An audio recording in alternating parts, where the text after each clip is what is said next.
Good morning and welcome to this week's Breakfast with Boom. I'm your host, MrBooMStickXL. I hope everyone had an awesome 4th of July. Today, I have assembled my version of the Mighty Avengers in the form of the entire cast of the Crossfire podcast. First up, the man who could and should mooch $1 million from Tony Stark himself, my very good friend Mooch. Welcome back to the show, dude. Oh, buddy, it's good to be back. I took a little hiatus between the 4th of July break, had a family event last weekend, so I'm kind of refreshed. Me and Crap did a 1-hour impromptu last night that went really well, but I haven't podcasted in like a week, so just felt good to get back out there. That's why when you're like, hey, Mooch, you still up for Friday morning? I said, absolutely. We're doing a Mooch weekend here, buddy. We started last night. We're going right to Sunday, so love it. Love it. Back, buddy. I appreciate it. Anytime, dude. Any mooch is good mooch. How can I disagree with that? Mooch agrees with you. I'm trying to print that and sell it on a shirt as we speak. The next up is the man who could make Captain America very proud. That is the All-American Predator. Welcome back, my friend. Thanks for coming on today. Oh, man, anytime. Good to be on here with you and the panel we got. So I know we got a good show for the fans out there listening. So let's get it going. Nice.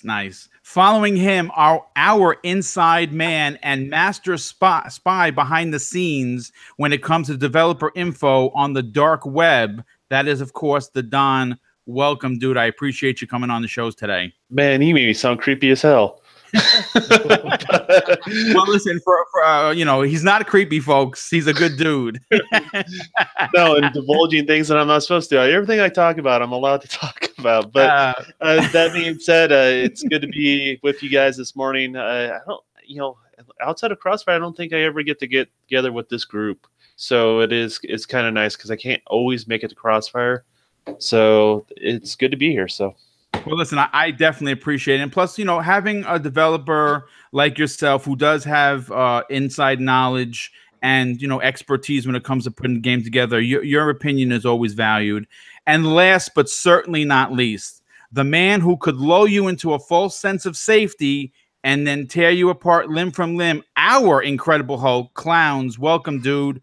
Thanks for showing up. Hey, what's up, man? Always a pleasure being here, Boom. Glad to make it.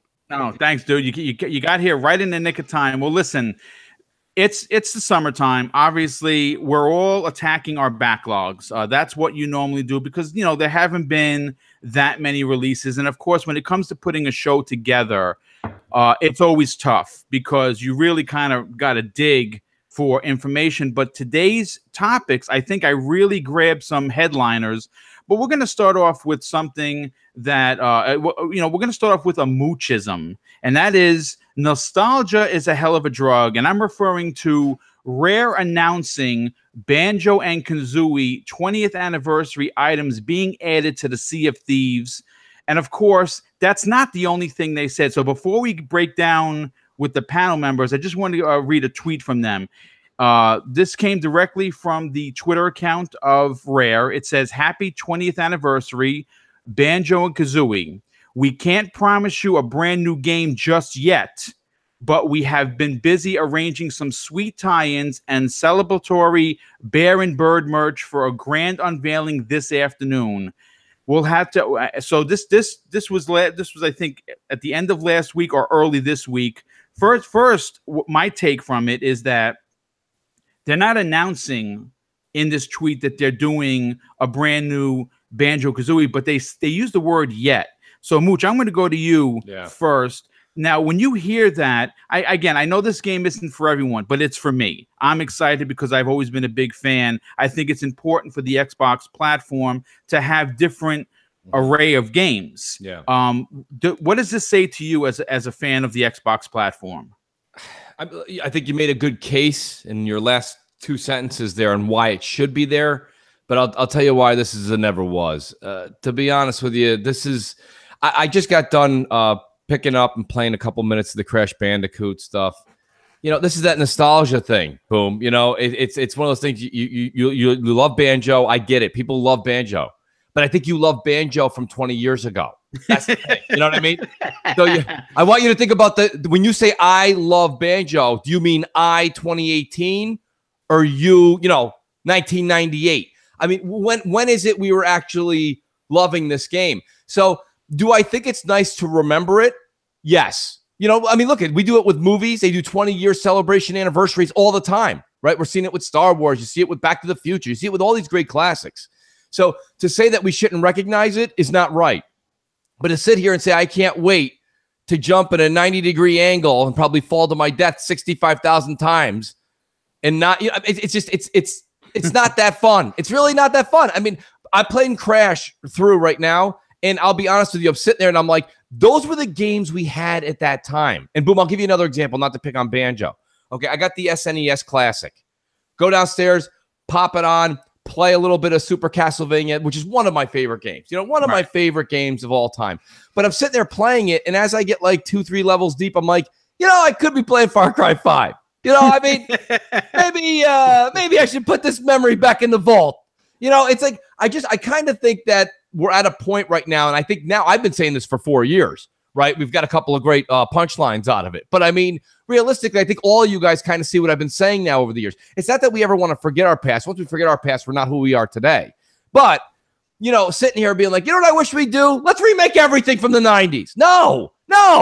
You know, I don't want Who's the Boss remade. I don't want it. You know, I've had enough of Tony Danza. So, I mean, my whole thing is that I'm trying to say we can't keep asking for the past to be. And now they're putting Banjo-Kazooie in like certain parts of Sea of Thieves. I just want to say, guys, you know what? Just work on Sea of Thieves. You know, leave Banjo out of it. I don't need Banjo floating by on a saloon boat. Yeah, you know, the thing is this. I understand where you're coming from. Yeah. But you know, at the same time, I don't think releasing a 20th anniversary updated version, basically, you know, a graphical overhaul to celebrate. How do you feel about Crash? How do you feel about Crash, Boom? You know what? Here's the thing. I have it for the PlayStation 4. That's okay. And What do you think? I'm going to be honest with you. I absolutely hate it. I bought it. I bought. No, wait a second. I bought it, and I just, it looks good. I'm not going to lie. It does, but it's just one of those games that controls so poorly. Even now. But Banjo was just as bad. Boom. Yeah, Go back on Rare Replay and play Banjo and see if you can actually walk in a circle without going into an octagon first. Okay. It's just right edge. Everything is just a square. I mean, and they're not going to change the mechanics drastically. They're going to clean up the polygons. Everything's going to look a little cleaner. It's going to look like Crash. And you're going to get about 2 levels in and go, this is why I really, really enjoy 2018. I got to get out of here. You know, I mean, again, it's for me personally, I would like it. I think that it could be, it's something. See, there are titles that platforms need. Okay. And considering that you don't really get a lot of 20th anniversary games. I mean, listen, we do have a lot of them because we've all been gaming a long time. But at the same token, celebrating a game that still could be relevant in 2018 that was released 20 years ago, I think is important, not only just for the characters, but it's also important for the fans. I'll go to Predator. Predator, does this game interest you? Do you think that it's necessary for Rare to not only do a 20th anniversary, but possibly bring back the franchise, maybe updating everything? Not really. I'm not really interested in this game anyway. So never been a fan of this franchise, to be honest with you. But you know, I've always said that, you know, we have, you know, when the backwards compatibility thing got announced, I always thought that most gamers had about 5, maybe 10 games they really, really wanted to see. And I got my 5. I got my Ghost Recons. I got, well, I'm still waiting on Splinter Cell, but I got my Ninja Gaiden, you know. But when I fire those games up, I've never been like, I got to finish this. I start playing it, and it's like Mooch said, you'll get a couple of levels in, and you're like, this is bullshit. Because it's the same game, but it's like but because you've advanced yourself in your gaming, you know, gaming mind and what you play now, and things have changed. The game hasn't. It's still the same fucking game. Yes. It has the same shitty controls that it had back then. And so it just takes away from the I guess the nostalgia effect. I mean, like, yeah, it was cool firing up Ghost Recon the other day and listen to the music, and I even got into a match and played some online with some guys. I'm like, oh, I remember this shit. But then, like, the next day I tried to get on it again, and we could not find a fucking match at all. Like, there was no one there. Like, I mean, like, I spent like hours just trying to find a match, and I said fuck it, and I jumped on something else. So it's good they bring these games back.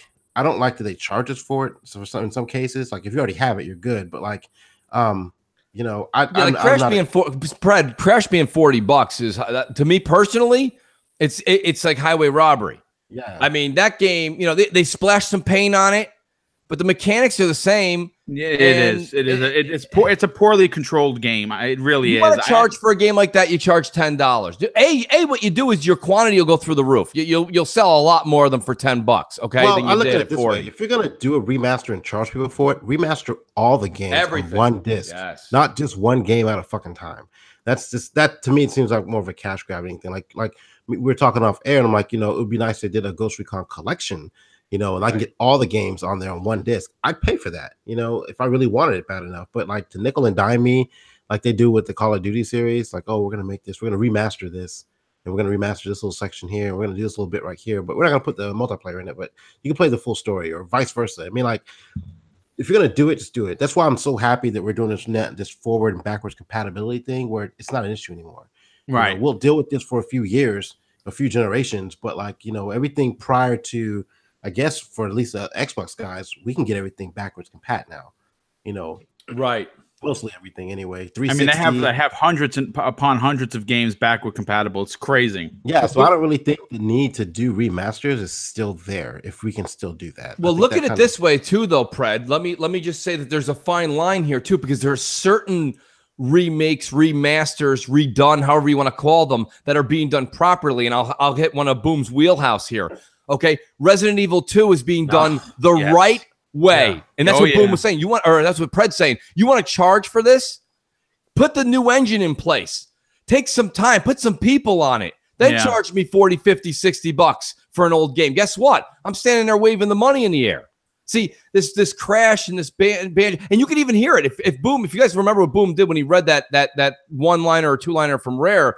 Well, we're not really doing anything, but we want to cater to people, so we want to see things, and we'll see what we can do. We'll let everybody know. Keep in touch with us. Take a look at our page in about 6 months. We'll let you know. You know what that means? You ain't doing shit. You know what I mean? You ain't doing shit. You're going to put something, you're going to slap a piece of paint on it, and maybe you're going to charge us $20. Maybe they'll give it for free. Microsoft's notorious for doing that. If it's free and it's a slap of paint, I say go for it. Grab it, enjoy it. And like I said, let's not forget our history. Let's enjoy what we've all come to enjoy over the years.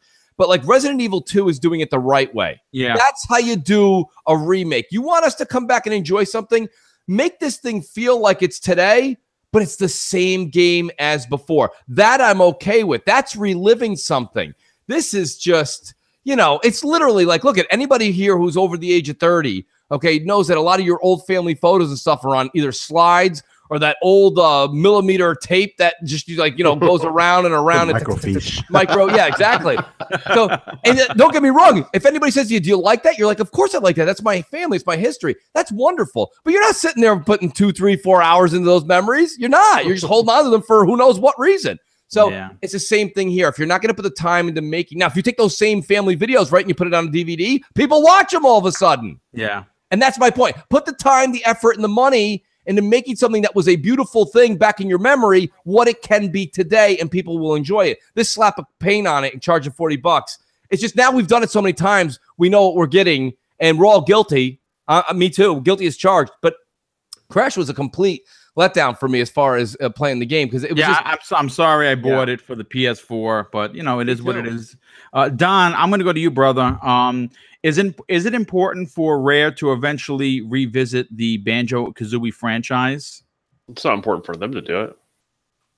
They can have other people do it for them. Like, that's what it boils down to. You remember when they said certain things, I think, with IGN, and the IGN kind of took something out of context and ran with it, like they'll never revisit old IP or anything like that. I remember that. Yeah, but Craig was just like saying, "Hey, this is where we're at right now, and this is what we're developing right now." So, you know, I think this is kind of a preemptive mood to say, you know what, we're gonna add some, basically, some content that's like really not meaningful in any sort of way. It's just added to it. It's just like, you know, a cherry on top. But no one let their imaginations run wild. We're not against making a game, but we're not saying we're making a game right now. Look, this is about Sea of Thieves, and it's adding additional content. people, please don't take this out of context, is I think kind of where they're kind of going with it. And in doing so, people, of course, take it out of context. But they're basically acknowledging and non-acknowledging that not crashing. Moosh keeps talking about Crash, so it's throwing me off. But Banjo is not a dead IP, and it's not, because they still own it. It can still be made, but they're not working on it, and they're just reestablishing that it's still important to them, but they're not working on it right now. And it's possible that they may pass it off to somebody else. I mean, that's the thing, is Rare. There's certain studios have different pedigrees to them, and Rare is one of those studios that likes to make something and move on. Other studios like to keep refining the same game, right? And keep building upon that. Some studios like to, that's in our past, we'll set it behind us and we'll keep it moving. So for Rare, I think being under the Microsoft umbrella, I think it benefits them to let those properties be made by other studios so they can move on to the next thing they want to create. So. Okay. Clowns, what about you, brother? I mean, are you a fan of Banjo-Kazooie? Would you like to see them eventually revisit the franchise? I'm sort of with Mooch on this one. Boom. I went to play the replay of Banjo-Kazooie, and I'm like, what the hell am I looking at? I can't understand anything I'm looking at.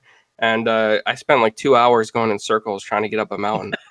So as far as a remaster, no, I don't want one from them. I think if they were going to reboot Banjo-Kazooie, they should do a whole new platformer in 2018 style and not remaster the game. As far as the Sea of Thieves items, I think they're just throwing it out there to say, hey, we're Rare and we made this cool game back in 1998, and don't forget about us. So we're just throwing our stuff in there so you remember what we did. Okay. I mean, listen, you know what?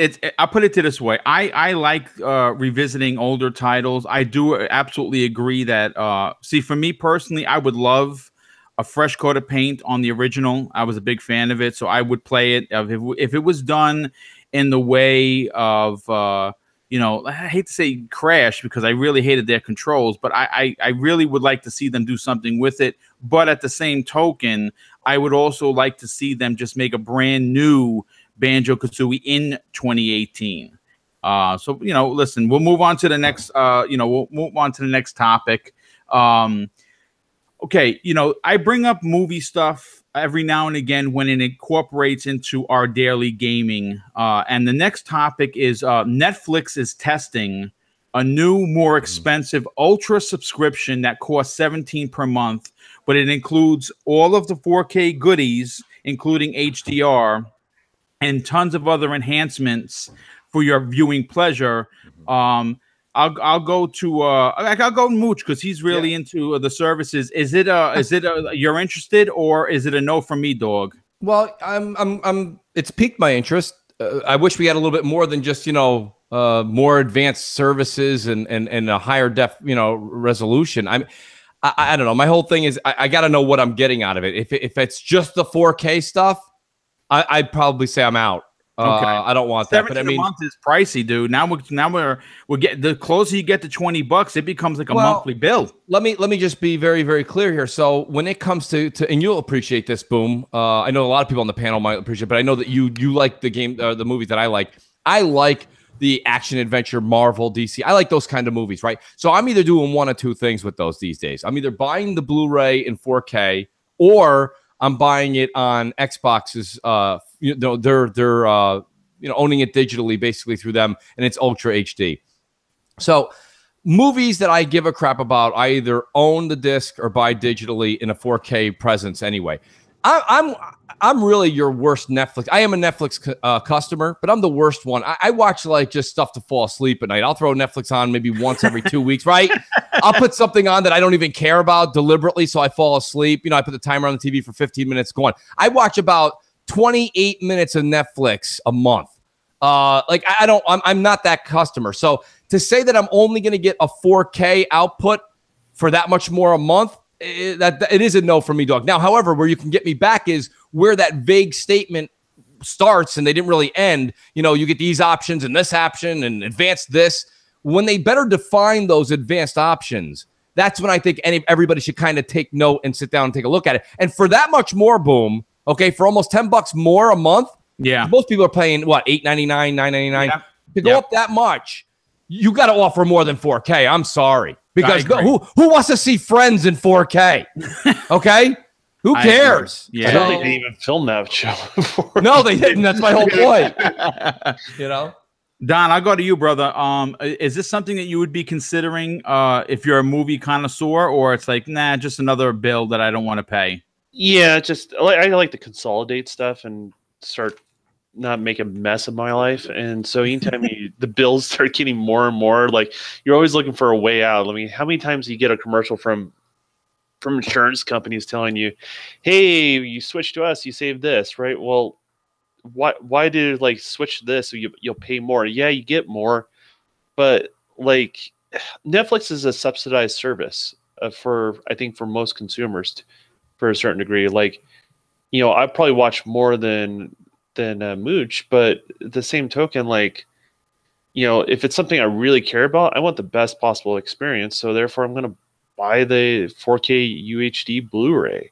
Or I'm going to, if there's a better streaming service, I'm going to buy it on that service, right? So for me, and I want to own it at that point, right? So might as well consolidate, you know, those things in ownership versus something that I may not get the ownership from. You know, like, that stuff's going to disappear next month, and I don't get to it. So yeah, that's kind of the way I look at it. I mean, everyone's lifestyle is a little bit different. People spend more money on their day-to-day life than I do, but like, I don't know. I don't think the question is there a big enough market to make this viable? And that's the real question. And I don't think there is, but we'll see. I mean, 4K TVs are becoming a heck of a lot more common than than I think a lot of people expected. But at the same time, you still need something to play it on. And I don't know how many of the cable services are updating to 4K without having to charge you for it. So I don't know. I don't know. I mean, I know people in my day-to-day life, and like, this is outside of gaming, right? But like, they'll do things. I'm like, really? And they'll buy a 4K TV because they see the display at, like, say, Best Buy, and they're super impressed by it, right? Right. The same token, then, like, they hook up their DVD player to it, and I'm like, well, you're not going to get your most out of it. You mean I have to buy another player or buy something else, right? So, like, I just don't think everyone is. It's the future. It's the future going forward, but it's like not a necessity, and so because of that, there's different types of adoption that's out there. So, I mean, we'll see where it goes. I mean, if there's enough people that want that type of content, and then it'll take off. But they're experimenting right now. So, yes, I mean, yes, that's what it is right now. Yeah, exactly. All right, Clowns, I'm going to go to you, brother. Do you watch Netflix enough to want to pay for a premium subscription? 4K and HDR is great and all, but I don't think that the wide market's ready for something like this with the price hike. Right. Like Don said, I don't think everybody out there has a 4K TV or even understands how to use a 4K TV. And just to give you an example, one of my best friends growing up, his dad owned a lot of drive-in theaters, and he still owns like old nitrate films that he donated to Library of Congress. And I asked my friend, I was like, what do you think about 4K? He's like, oh man, 4K is great. It's the future. I was like, oh, do you watch 4K? He's like, no, I still have HD TV. It's the future, but I haven't got on board yet. Yep. See, that's what I mean. And that's why I think Don's kind of right on this one. Okay. Well, Pred, I'm going to go to you, brother. Do you watch enough Netflix to warrant this kind of a purchase? No, I don't. And when I do watch it, like, I'm looking on there now, like, a lot of their TV shows are 4K, UHD as it is already. So why am I paying more for something that should be standard? If you're going to put a movie out there, it should be in the best quality that you can I agree. out there. Yes. On whatever system that you're using it on. Like, if I'm watching on my laptop and I can only get 1080p, that should be the highest output it puts out. If I watch it on my TV and it outputs 4K, I should get it in 4K. I shouldn't have to pay extra for that shit. I don't like that business model. It'd be like, oh, I have an Xbox One X, but I gotta pay for extra. I got to pay extra for a 4K game. Nah, that makes sense. That's a good comparison. Very good. I don't like that business model. I'm not a fan of it. And I don't watch enough Netflix to even give a shit. And when I do, like, I'm like Mooch, man, I'm falling asleep watching whatever's on TV. My kids watch it, but they don't really give a shit about 1080p and 4K. So no, as long as they can just keep watching, they could care less.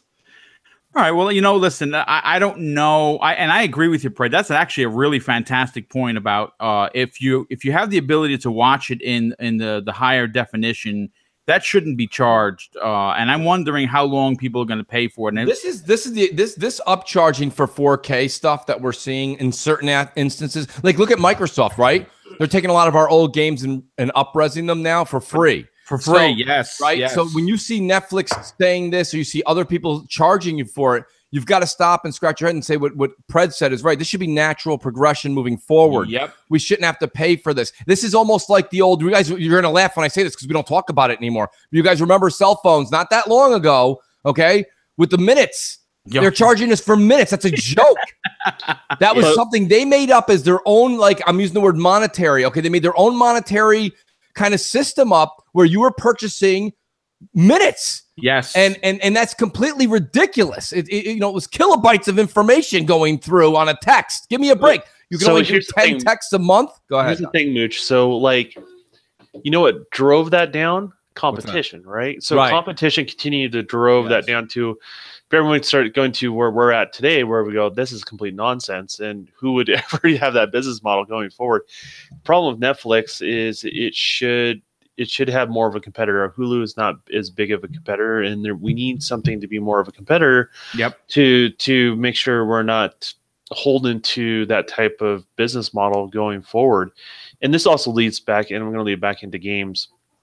If you think about consoles, right, this is one of the reasons why you never want one of the console manufacturers to disappear, because then you start getting these sort of ridiculous business models kind of popping up, because why not? Because they're the only game in town, right? So competition is essential. It doesn't matter what type of business model we're talking about.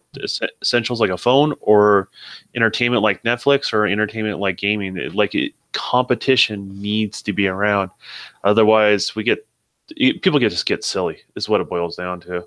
Yeah, no, I agree. If there is no competition, they could just keep hiking the price every time they add something, and before you know it, you're going to be paying $30 for Netflix, which comes to, for some people, that's their Con Ed bill, or some people that's their cell phone bill or something, and that becomes, I think, it cause problems for anyone that's looking to cut corners. Because listen, it's 2018, bills are expensive, and they all pile up. We have services all over the place. If it's not Netflix, it's Game Pass. If it's not Game Pass, it's PSN. If it's not PSN, it's something else. And you'll be surprised how much money, how many hundreds of dollars a month you're paying on all of these services when you don't really, put 30 here and 18 here and 17 here, and you start adding them up. Before you know it, you're like, wow, I have to cut back because I can't afford it. But you know what? We'll move on to the next topic, and it is, of course, involving services, and that is the EA Vault. I think EA Access is probably one of the. I don't know why it's not advertised more. I think it's one of the best deals in gaming, especially if you do the $30 a year, because they're constantly adding titles, and that's what we're going to talk about. They're adding a bunch of really good titles to the. Depending on what your gaming taste is, of course, to the Vault. Starting with The Sims 4. Now, again, it's not my kind of game, but someone is going to like it. The Burnout Paradise Remaster, which I did not buy. I kind of just waited. Because it's a remaster, and it's not. I wish they would have remastered Burnout 3 as opposed to Paradise. Then they have that indie title Faye, FIFA 2018, and Dante's Inferno, which is obviously an older game, which is now backwards compatible. Don, do you subscribe to EA Access? Does this interest you at all? No, I'm more of a game owner, to be honest with you, than the services guys, because I just have a busy schedule. So sometimes I just can't get to games, and I know EA Access is a little bit different business model where they put it in there and keep it in there, sort of thing. They don't remove it, but I just don't have the schedule that makes sense for me to subscribe to a service. I'd rather just own the thing, boot it up when I want to, not worry about my service being discontinued because I forgot to renew it or whatever it is. I just want to boot up my game and play it. And so for me, the convenience of paying a little bit extra to own the product, regardless if it's in digital form or physical form, it's worth that extra dollars just because it's what I've always been paying, and I get just to play whenever I want. So that's kind of the way I look at it. But it is a great service for those who are looking at it, and those are great games, that's for sure. So. Okay, Clowns, I'll go to you, brother. Do you have EA access? And if you do, would you download any of these titles? I don't have EA access just because, like you, Boom, I buy everything. Between me and Assassin, we own like everything on the Xbox store. So the only time that I get EA access is when there's a trial of a game or early access of a game that I want to play. Like, for example, Madden 19 or something, right? I'll get it right before that just to play it early, and then I'll cancel it right after that. Oh, okay. I mean, yeah. I mean, the $30 a year is a steal. I mean, that's like $3 and change per day if over the 12 months. It's even less than that. I'm sorry, I'm not doing math good today. Mooch, I know that someone's gonna mooch you one of these games, or at least all of them, possibly. Do you have EA access, right?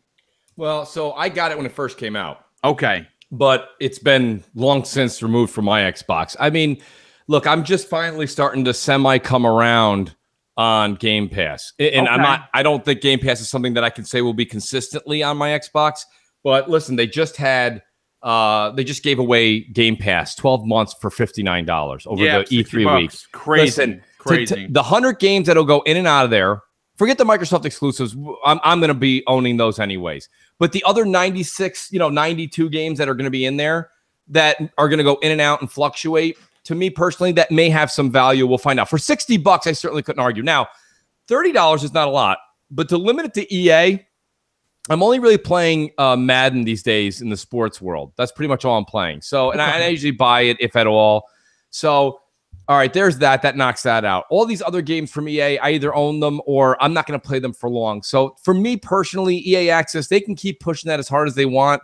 Here's the problem. I said this years ago. I got into so many great debates, and I use the word great in air quotes, about cutting the cord with cable. Everyone's like, I don't need a cable company. Give me everything a la carte. I'll do it my way. Well, these are people that have never gone to a fancy restaurant, because when you go to a place that's a la carte and you have to pay individually for the mashed potatoes and individually for the Brussels sprouts and individually for the steak and individually for the salad, it costs more money. So when you start asking for everything a la carte, you look at the one price per month and you go, that's pretty cheap. The problem is it only has a piece of the flavor that you want. So you need to have this subscription and this subscription and this subscription and this subscription. And by the time you get done with it, you're paying more than you did originally.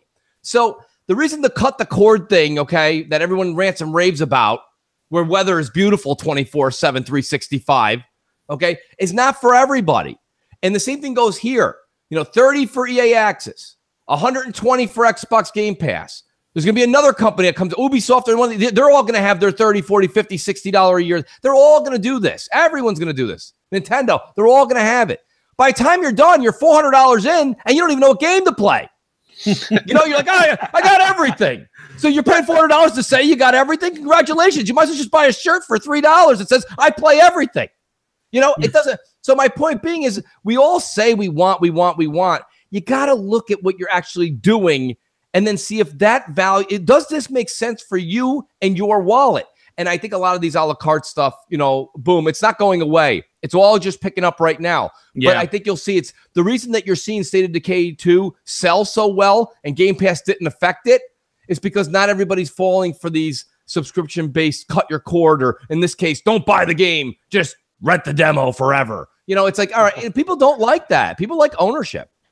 Yeah, you know what? I like I said, I don't buy obviously as much as I would like. I mean, I had to pass on a lot of games because, unfortunately, the dollar when you're retired only goes so far, right? So you have to kind of pick and choose. I absolutely been using the hell out of Game Pass, but more importantly for EA Access, it's something that I just every December it automatically renews. I happen to really like it because there are a lot of EA games that I would buy, but you get the discount and you also get to play it 5 days early. And something like Burnout, I played for the full 10 hours, and I'm like, okay, I got my fill.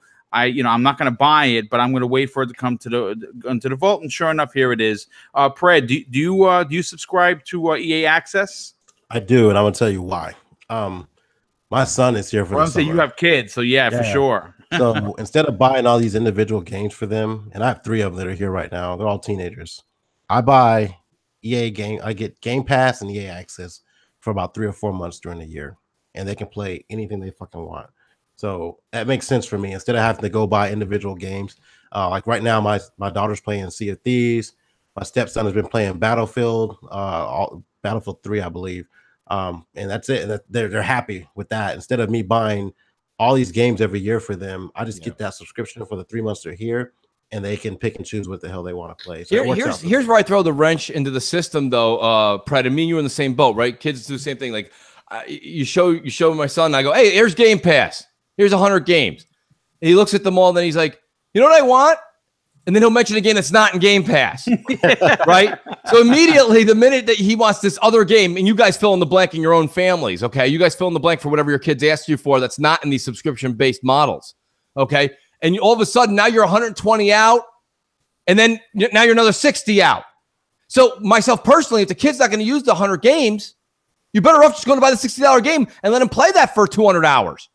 And it's cheaper. Oh, and you say that, but I will sit here and I'll tell you, my son has gone through Game Pass, and he's played a lot of shit he's never ever thought of playing before.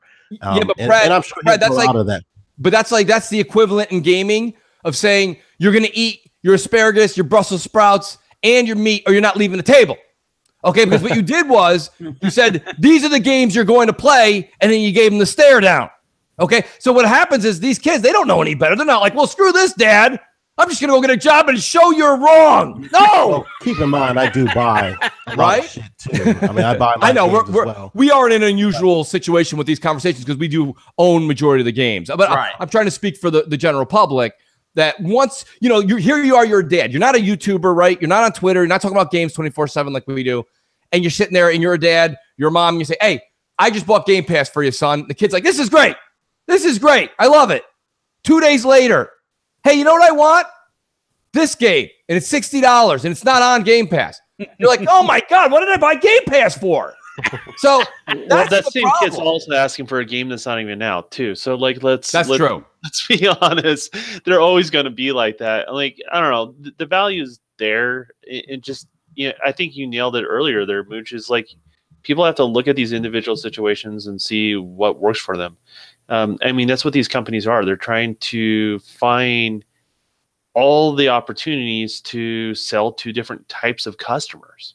Not everyone is the same type of customer. It's not like they introduced Game Pass and say, you know what, we're going to stop putting physical copies into Walmart. They didn't say that. Right. They just said, like, hey, here you go. There's some games that don't make physical copy. Why? Because it doesn't make dollars and cents for those developers because of the additional costs. So therefore, they just choose to do it digitally. So what they're doing is just open all these gateways and kind of minimizing these barriers for people to get games, play games, try games. One of the biggest things is an issue in the industry. Everybody kind of goes to the same fallback games every year on a cycle, and there's nothing wrong with enjoying those games, but the industry has a lot more to offer, and so things like Game Pass does get people to try stuff. Yes. And I think that's where you're seeing this early success. It's hard. I still think it's kind of early to kind of say, hey, it's the main drive of the success, but they are still seeing success on their own first party titles day and date into Game Pass. It's going to be interesting to see when Forza Horizon. I'm honestly, I'm going to wait until Crackdown comes out and so see how that all pans out long run. But Game Pass is a subsidized service that people can have. I mean, it literally replaces the Blockbuster in people's life that no longer exists. It Pred's talking about his kids all summer. Regardless of, hey, I want to get this game or that game, Pred's not going to want to go roll down to Redbox every other weekend to go pick up a game that he can rent and then forget about it, and then being charged 3 times the amount that he normally should have, where like, you know, he already paid for half a Game Pass right there with one disc he forgot at Redbox, right? Like, so these are just options for consumers that allows them to try games, and I think it's a good thing, and everyone wins. The consumer wins if it makes a business model make sense, and I think the developer wins because they're still getting revenue from it, and Xbox wins that. I mean, I'm hoping we're going to see some sort of competition in that space for PlayStation, to be honest. I think you're right, Don, with everyone winning. I do think that. Go ahead, Fred. Here's my one knock on it, on EA Access. It's not Origin Access. That new premium shit they have just coming out, where they get the games day and date. They need to match that with. Dude, with we talked about that in one of the earlier shows. They need that immediately. I got quiet. No. I mean, you're right. I mean, why would you have a separate service for it's like the equivalent of Microsoft having Game Pass and then doing a totally separate service for PC. Yeah, Brad himself, he made great points. You know, you buy a lot of the EA games. How much was it? It was $99 for the year, correct? Yeah. And I mean, that's less than 2 games. You buy Madden and something else, there's your $120, and now you're getting games day and date like Game Pass for all Microsoft first parties. I cannot believe that hasn't launched yet. Here's the thing, though. I got to be honest with you. Like, see, Netflix, I'm not a big fan of Netflix. I have it. I think it's because it's almost like, man, I can't explain to you what it's like. I mean, it's like one of those. You ever open up? Get rid of it, you miss it. But when you don't, that's right. It's literally like one of those weird utensils you have in your drawer in your kitchen. And the minute you're like, I don't use this thing, then someone's like, hey, where's that thing? So my thing about it is, I think Netflix. The thing that's nice about it is they don't really have any streaming competition. I know there's Hulu.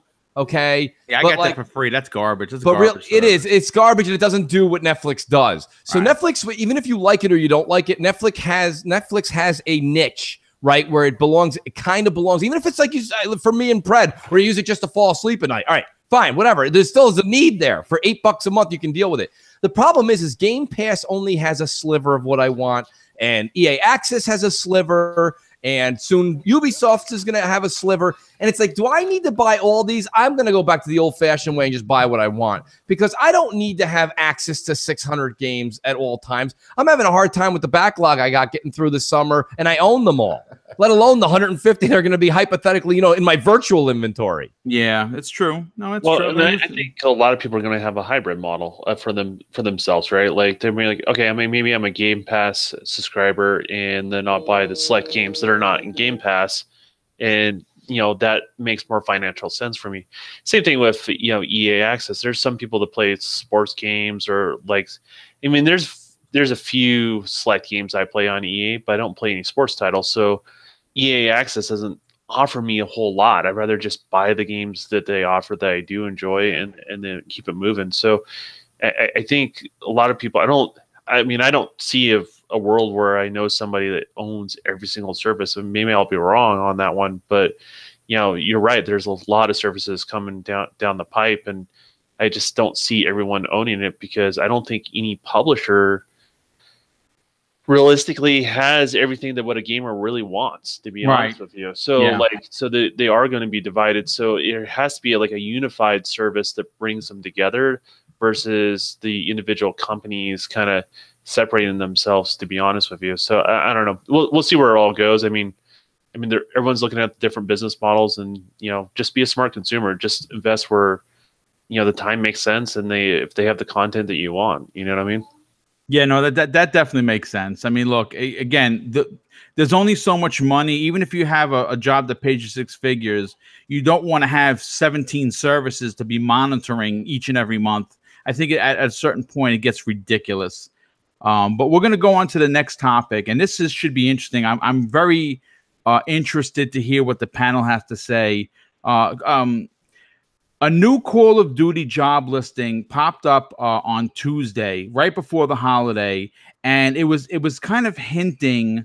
Well, of course, the media ran with it, and according to the article, which I'll have in the show notes after the show, basically they were implying that the PlayStation 5 and Xbox One 2 would be coming out in 2019 with question marks. Now, I don't think that's going to happen. I'm pretty sure that we're all under the same assumption that they're all 2020 or later. But this is what the job posting was looking for. This is what it said. The job posting is looking for a narrative scripter, and this is what it says. Come work with the industry's brightest on a new, exciting, unannounced title for multiple next-generation platforms. I'm going to go to you, Don.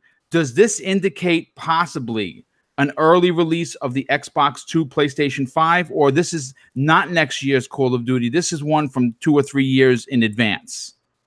I don't think it's 2019. At least that's the what brings to my mind, at least from a Sony and Microsoft perspective. But who knows? I mean, they may jump the shark. But I think what it comes right down to is you do want to hire in advance for things coming down the road. The only other wild card out there, let's say Nintendo brings a new piece of hardware that's actually in your home.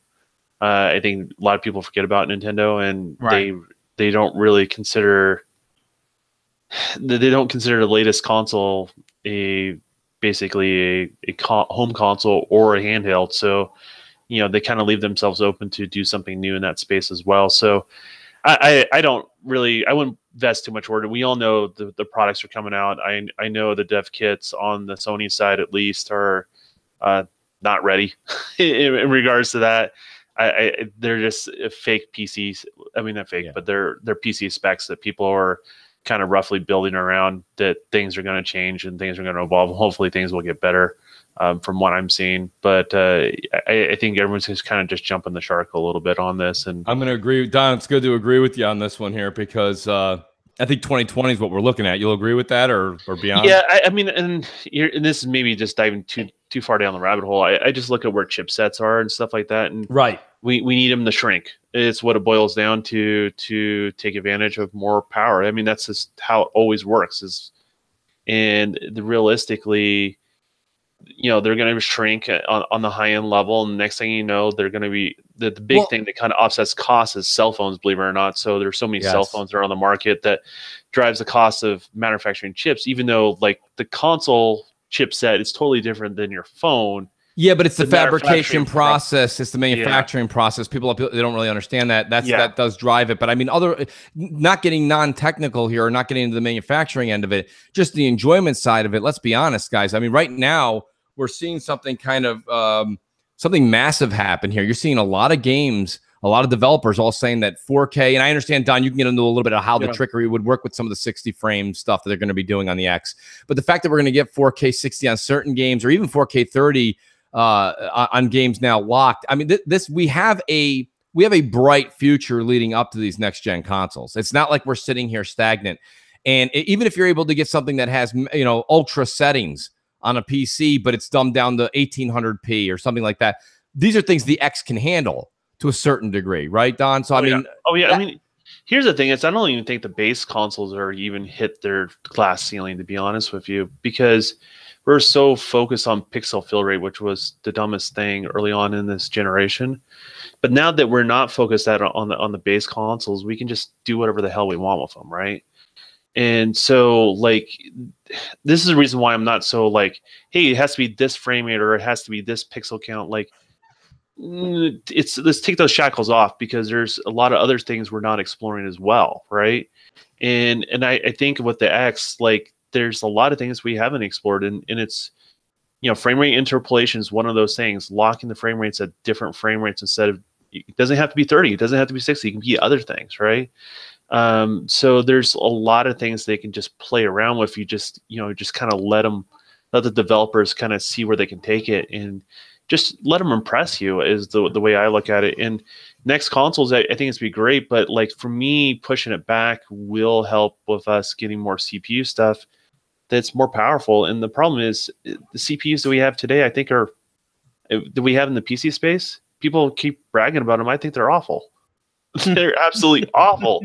If you compare it to GPUs, and then like the progress that GPUs have made in the chip space, CPUs are so far behind, they almost look like an ancient thing, right? So for me, like, buying that little bit extra time putting a little more time into the CPU, doing a little more tricks behind the scenes that are unique to the hardware. You know, it's still x86, but you know, doing similar things like what they've done with the X, with you know, basically removing a lot of the instruction sets between the GPU and CPU, that sort of stuff. I want to see more innovation in those spaces because the CPUs suck.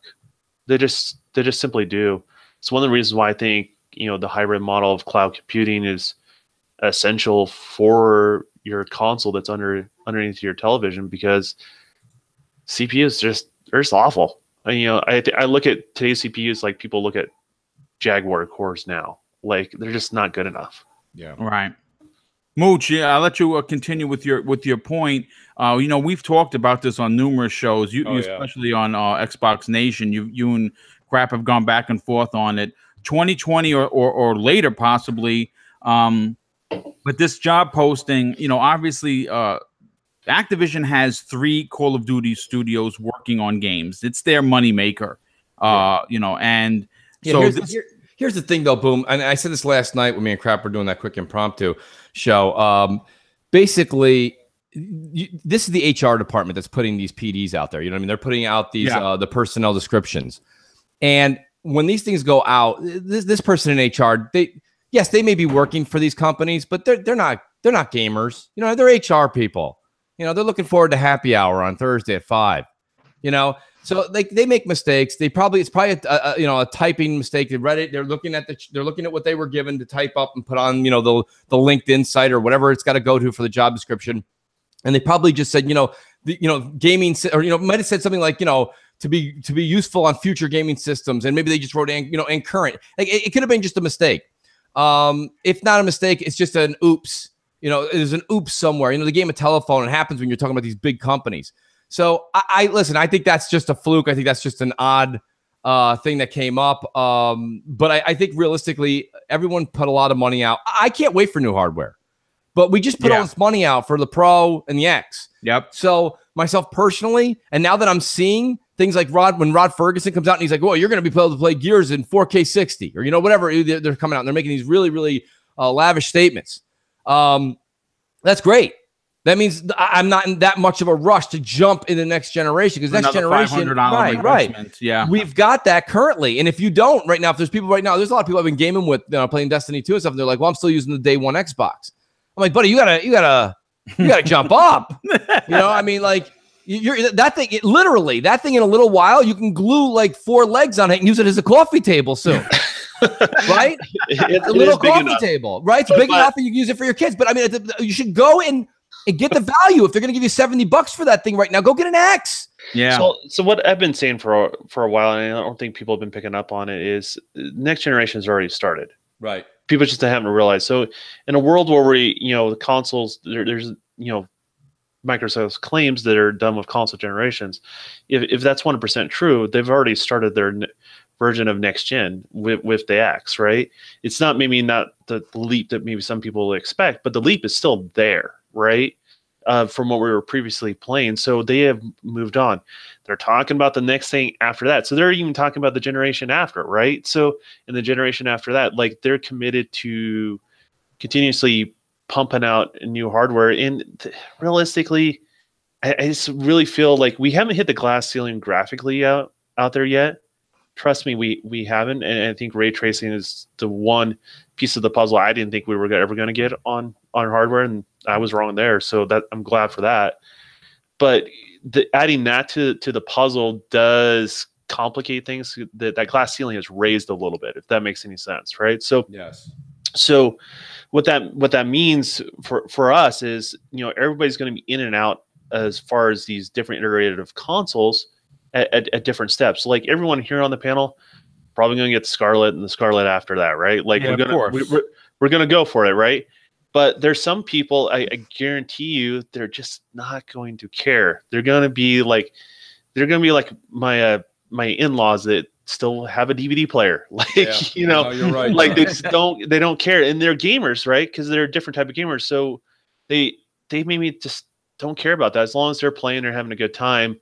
And as long as they can play with others, I think that's all that matters. So I think it's about keeping customers engaged that sometimes may bail out because hardware doesn't move fast enough. That's what these iterative consoles really do bring to the table. And to be realistic, even developers, like even right now, like the current hardware I have right now that I'm right next to me is probably more powerful than the next PlayStation and the next Xbox. Wow. Realistically. That's saying something. But that's what I develop on, right? And that's what developers do. They always have the latest, greatest hardware that's more powerful than what we currently are playing on. And that's usually scaled down to what the hardware can handle. So that's how the development process has been early on into the 360 era. And that's continued to be that way going forward. And it's not going to change. So realistically, we're always going to be at the forefront as developers before the hardware is ready, right? For the main consumer. So I mean, that's the way I kind of look at it, and it's a bright future for everybody because everyone wins. No, that's true. No, absolutely. Predator, what about you, dude? With this information of Call of Duty looking for developers to work on the next big thing, do you think that we're going to see these consoles any sooner than 2020?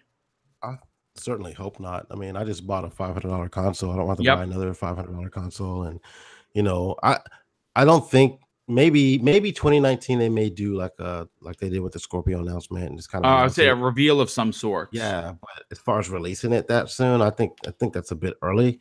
You got to think a lot of these games that they're talking about now won't be done yet, and I don't want to get into another situation where I'm in right now with my ex, and I don't have any first party games that are actually using it to its extent yet. And right. Like Don said, like we're not even getting the full grasp of what these consoles can do yet. So there's a lot of meat left on the bone with these. Oh, for sure, no doubt. And I really don't want to move on to another console to see what can happen when this console I have now is powerful enough to do the things the next one's going to do. I think coming out too soon will just kind of like, I don't say confuse consumers, but like you got to look on the shelf now. You see a PS4, you see a PS4 Pro, you see a PS5, you see an Xbox One, Xbox One X, a Switch, a Wii U. I mean, there's still shit on the shelves now that needs to be taken off. And like, you walk in there, you're like, what the fuck? If you don't know what the hell you're looking for. If you're grandma, you're buying the wrong thing. There's no doubt.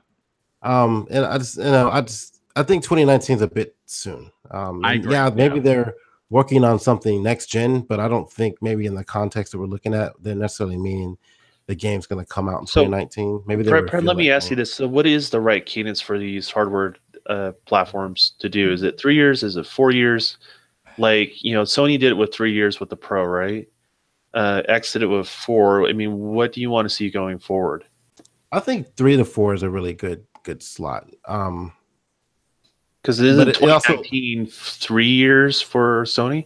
Yeah, it's 3 for Sony again. But I mean, yeah, that's why I'm asking the question. Like they don't need to. Like Sony doesn't need to. I don't think Xbox needs to release anything either. I think if Sony did it, it was just to be the one up Xbox's power. So you're saying a 4-year cadence would be better? Yeah.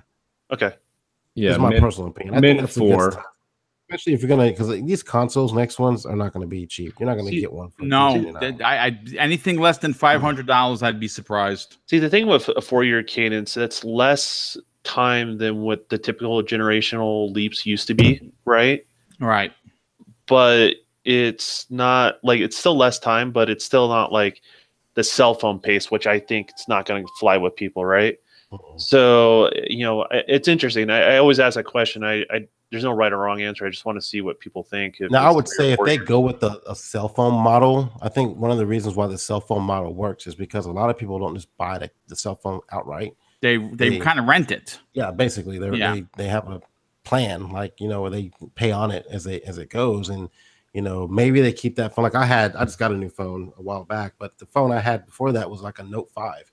And they're like on Note 8 right now. So, and the thing is, like, that's what's going to happen. They're going to, if they do something like that, they're dropping shit every 2 or 3 years. And we're in this mindset where, the console generation just keeps extending. They're just basically, selling us better GPUs and CPUs in our system. But they all work with other games.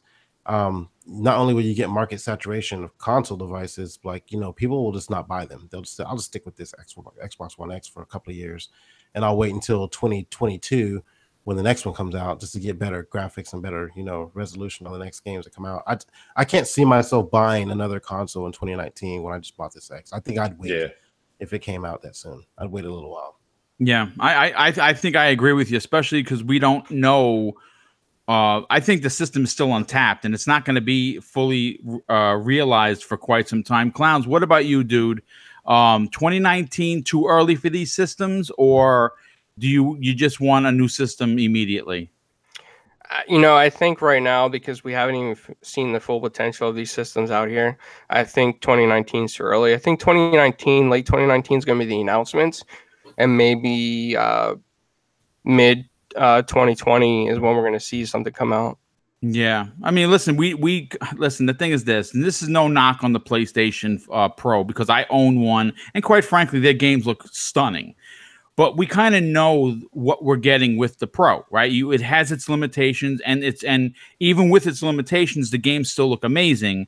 As for the Xbox One X, well, that's a horse of a different color, because we don't know what the system can do. So I think for Microsoft, releasing in 2019 not only would be a terrible mistake, I think it would hurt the brand, and now the brand is on an upswing. So you know, it's interesting to talk about, but I'm like everyone else on this panel. I just spent $500. I don't think I want to spend another $500, to be completely honest. But we'll move on to the next topic. This one isn't going to be long, but it's interesting nonetheless.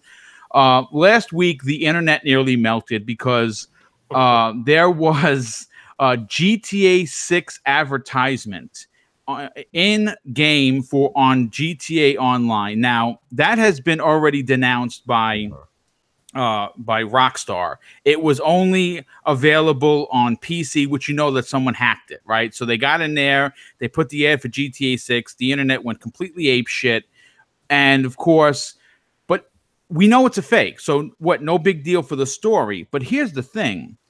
The question that I have for everybody on the panel, and possibly everybody in the chat, when do we see a GTA 6? Do we see this releasing in with next generation? I'm guaranteeing next generation, because if you look at what Rockstar does, right?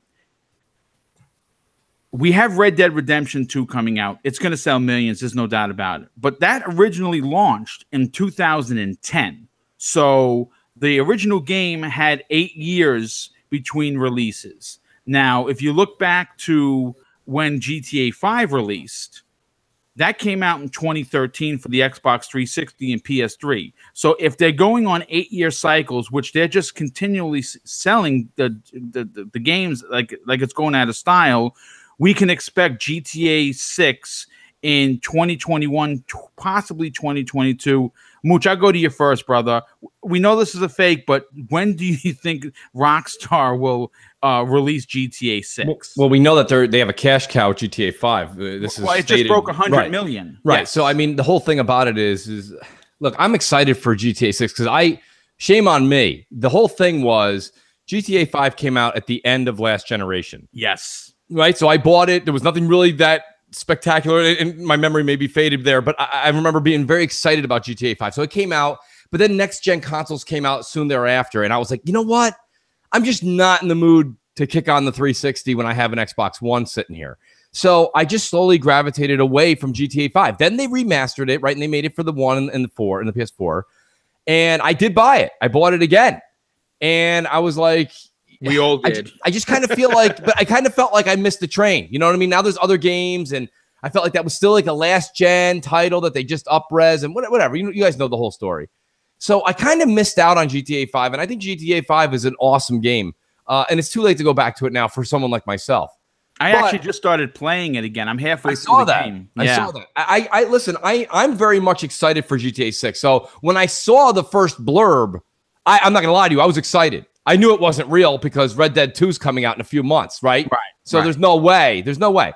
But I was like, this is cool. I like that we're even talking about it. Just the rumor mills, like sifting up this news means maybe something's coming down the pipe soon. I'm excited for GTA 6 and the fact that I kind of missed out on 5. I played 5, but I didn't play it thoroughly, and that's my fault. That was a me problem. But to be honest with you, you know, look, there's just nowadays with the internet, everything, you know, everyone just makes a headline and slaps it out there, or someone's doing a trick with a mod, right? They did a mod, they did a trick, they fooled some people.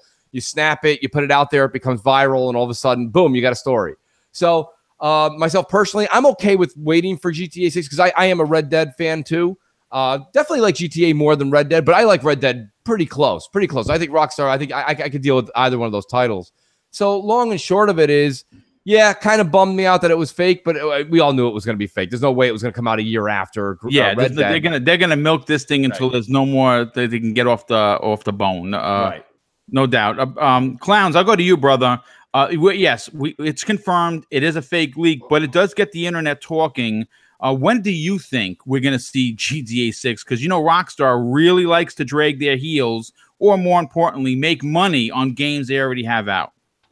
Well, I think it's going to be a while before we even see a GTA 6 because, like Mooch said, I mean, they're making tons of money with GTA 5, and they're going to keep milking that franchise as much as they can. Also, Rockstar has really long development cycles because they put a lot of work into the game. So even if they are developing GTA 6 right now, it's still going to be a long time. But I think the bigger problem that we have to address in the room is the fact that modders were able to modify the online system. It makes me kind of lack a little bit of trust in Rockstar's online security.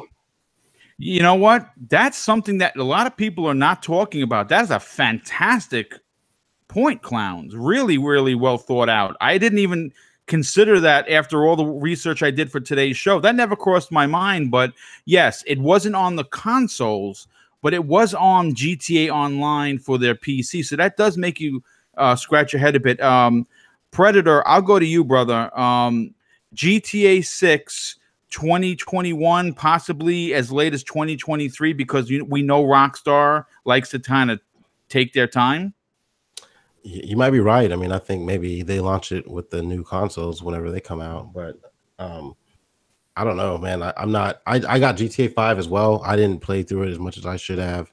I'm kind of like with Mooch when I switched over to the new generation. I kind of left that game behind and didn't think twice about it, but I never got into the online play, and the thing is, it's my type of game too. I just never could get into it. So I had other shit to play, and I didn't have the time and patience to put into it. But 2021, 22, that sounds about reasonable, I guess. But like Clowns was saying, I mean, yeah, that server thing might be a bigger issue.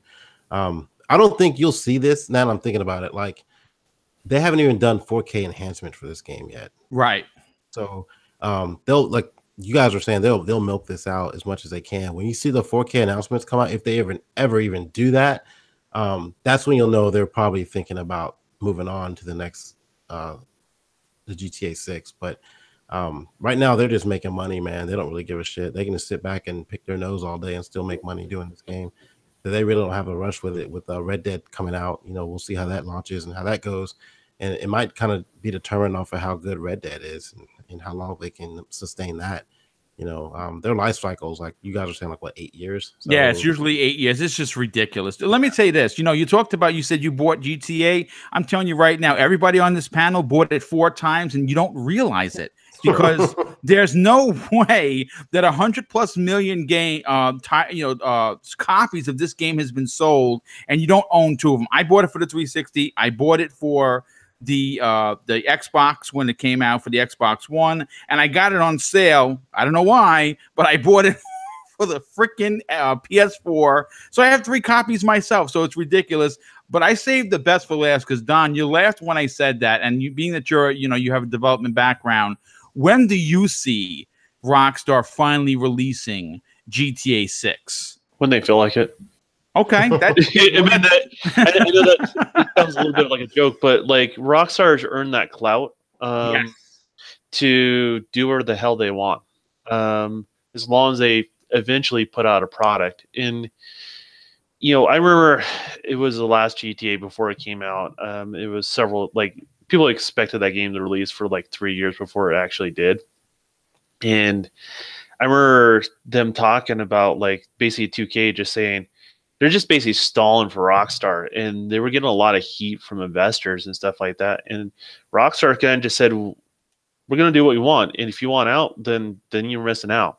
It just kind of their attitude, and they were right. I mean, that game continues to be in PD. I mean, that's just North America, let alone worldwide. So, I mean, they got their own formula that resonates with players of all time. I don't think they care what generation it is. They don't care what hardware it is. They're gonna make money regardless. I mean, the stock prices go through the roof when they talk about something coming out, let alone the actual game release. Well, we're just talking about like physical copy sales and maybe digital copy sales. We're not talking about all the microtransactions that happen on their online service or anything like that. Like, yeah, so they now they have more time than they ever had. So they'll do what they want as long as they come up with a product they feel that's going to be compelling, that's going to bring people to a GTA game. That's the only thing they really have to worry about is themselves, is to outdo themselves and be able to do it in a way that keeps people coming back. So, I mean, I think that's Rockstar's focus after. I'll put it this way: the next GTA is already in production right now. There's no doubt about it. That I know for a fact. But when it's going to come out, even the stockholders don't even know. So.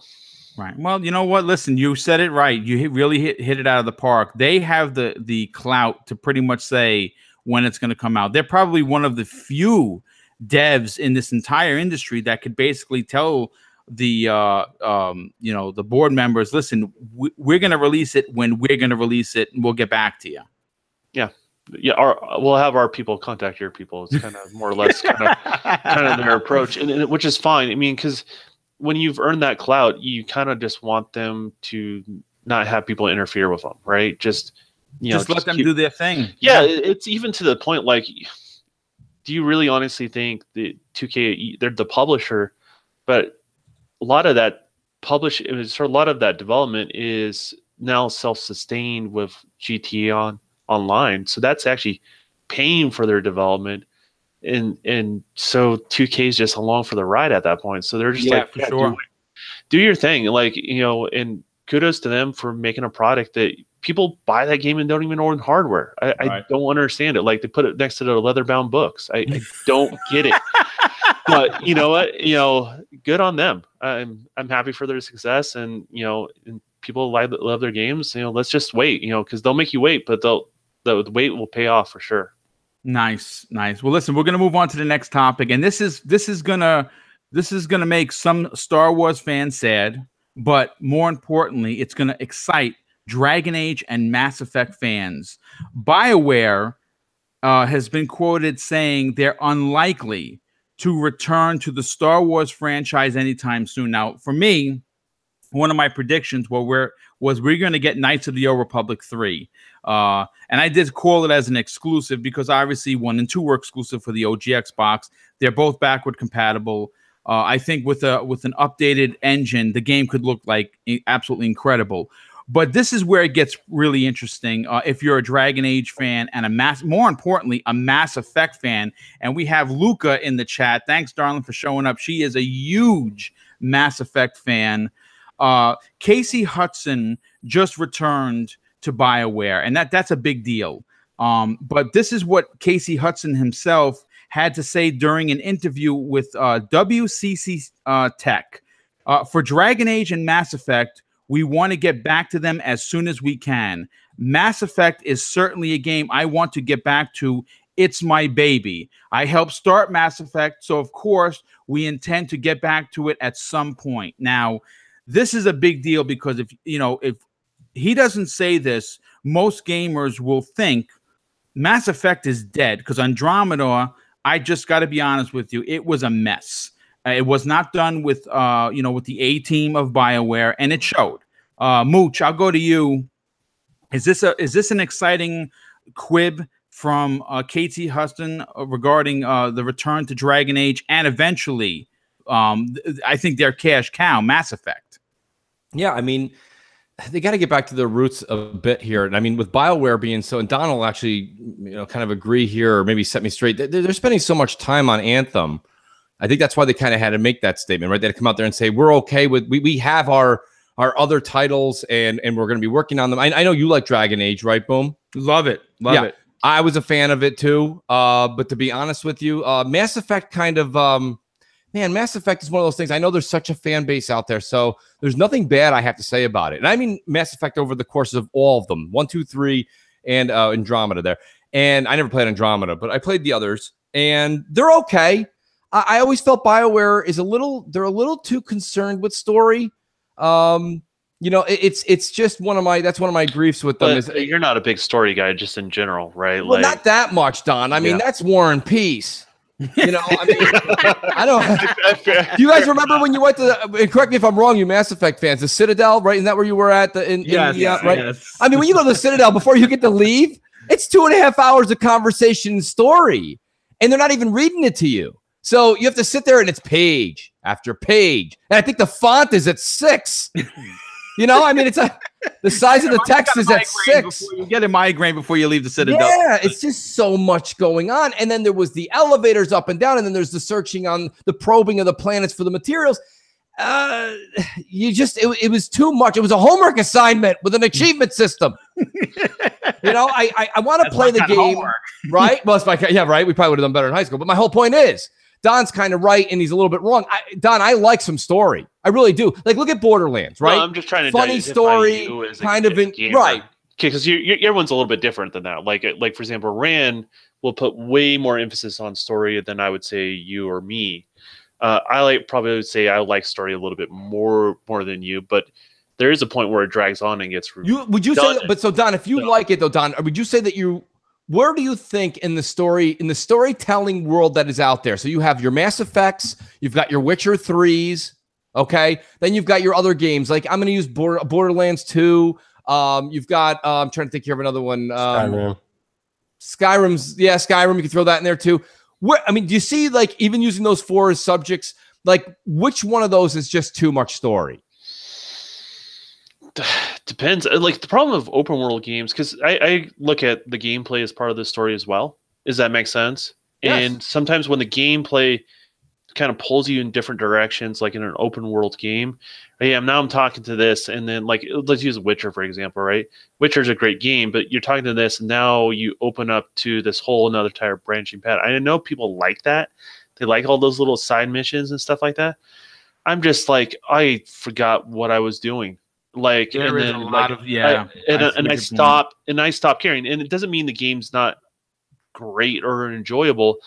I like more focused stories on what's going on, and then maybe having some replayability to go back and maybe explore some other things. But if it's not a clear path of what direction I need to go, I get a little frustrated, to be honest with you, with modern day games. So, you know, with Mass Effect, I think some of the earlier ones, like the first 2 especially, they kind of gave you a story and you had choices, but they kind of take you down these narrative path, and there was a little bit of exploring, but if you got a little bit wandered off, it kind of brought you back to center.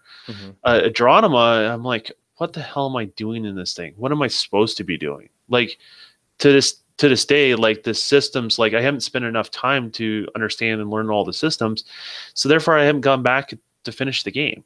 I agree. And so it competed with my time with other games and stuff like that. So, you know, I do want a little more focused from Mass Effect if Casey is going to, you know, tackle on the franchise again for sure.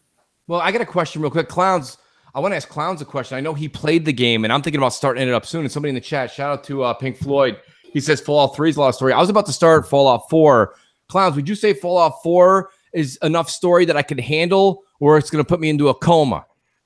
It may put you into a coma because I mean the story is pretty deep, and if you follow the story, there are multiple endings depending on which alliances you choose. Yep, and then you can save it right before all that awesome dialogue to get all the endings, but you have to go read through another 2 to 3 hours in each one. Right, it's basically a book that you're playing. You know, it's funny. Big Germ's in the chat. Big Germ says he just got his PS4 Pro and he's enjoying Horizon. I said, how many hours are you into it? He goes, 2. I'm like, wait till you get to 6. Well, the problem with games like that too is like they compete with other games in that space. For example, like you only have so much time for like I think open world games or persistent world games in your rotation if you're a big gamer. Like, for example, Mooch, I know you play a lot of Destiny. Yeah. If I try to introduce you to another game with a similar type structure, you're just kind of like, I don't care, right? Like, because you've already invested so many hours into one type of game. So, the other games that subsidize your playtime are going to be something that's quick and more to the point, is the way I look at it. So, I don't know. I just, don't get me wrong. I don't blame you for looking at the sample of games that I play, and then that's where you can kind of put me. I don't mind some story. I mean, I'll be honest with you. Like, I'm enjoying Detroit Become Human. I enjoy some of these story-based games. That illustrates it perfectly, though. Like, okay, so you play Destiny and you play Detroit. Detroit, even though there's branching paths, but for the most part, they take you kind of a linear path. I agree. Your decisions, right? Yeah. So the nice thing about Detroit, regardless if it's a different type of story, a different type of game, but it kind of takes you along this path. So the thing is, when you have bigger, persistent worlds, the question is, how many of those can you shove into your rotation? Not a whole lot, right? I think that's just a perfect example of that sort of thing. Okay, let's go back to, BioWare, right? You look at Anthem. Anthem is their persistent world game, so they need to get this off the ground. They have probably a roadmap for this game that allows it to kind of have its legs and continue on, right? At least that's the hope of all these persistent world games, even though haven't been managed the best, or this generation. But that's the hope, right? So they do that with Anthem. That allows them to free up some of that core team to do other projects, and I think that's where BioWare is kind of going with this. Okay. No, I see that. I just, myself personally, I love a game like The Witcher 3. Great game. I keep going back to it. But like you say, you start playing some of the side quests, start playing some of the main quests.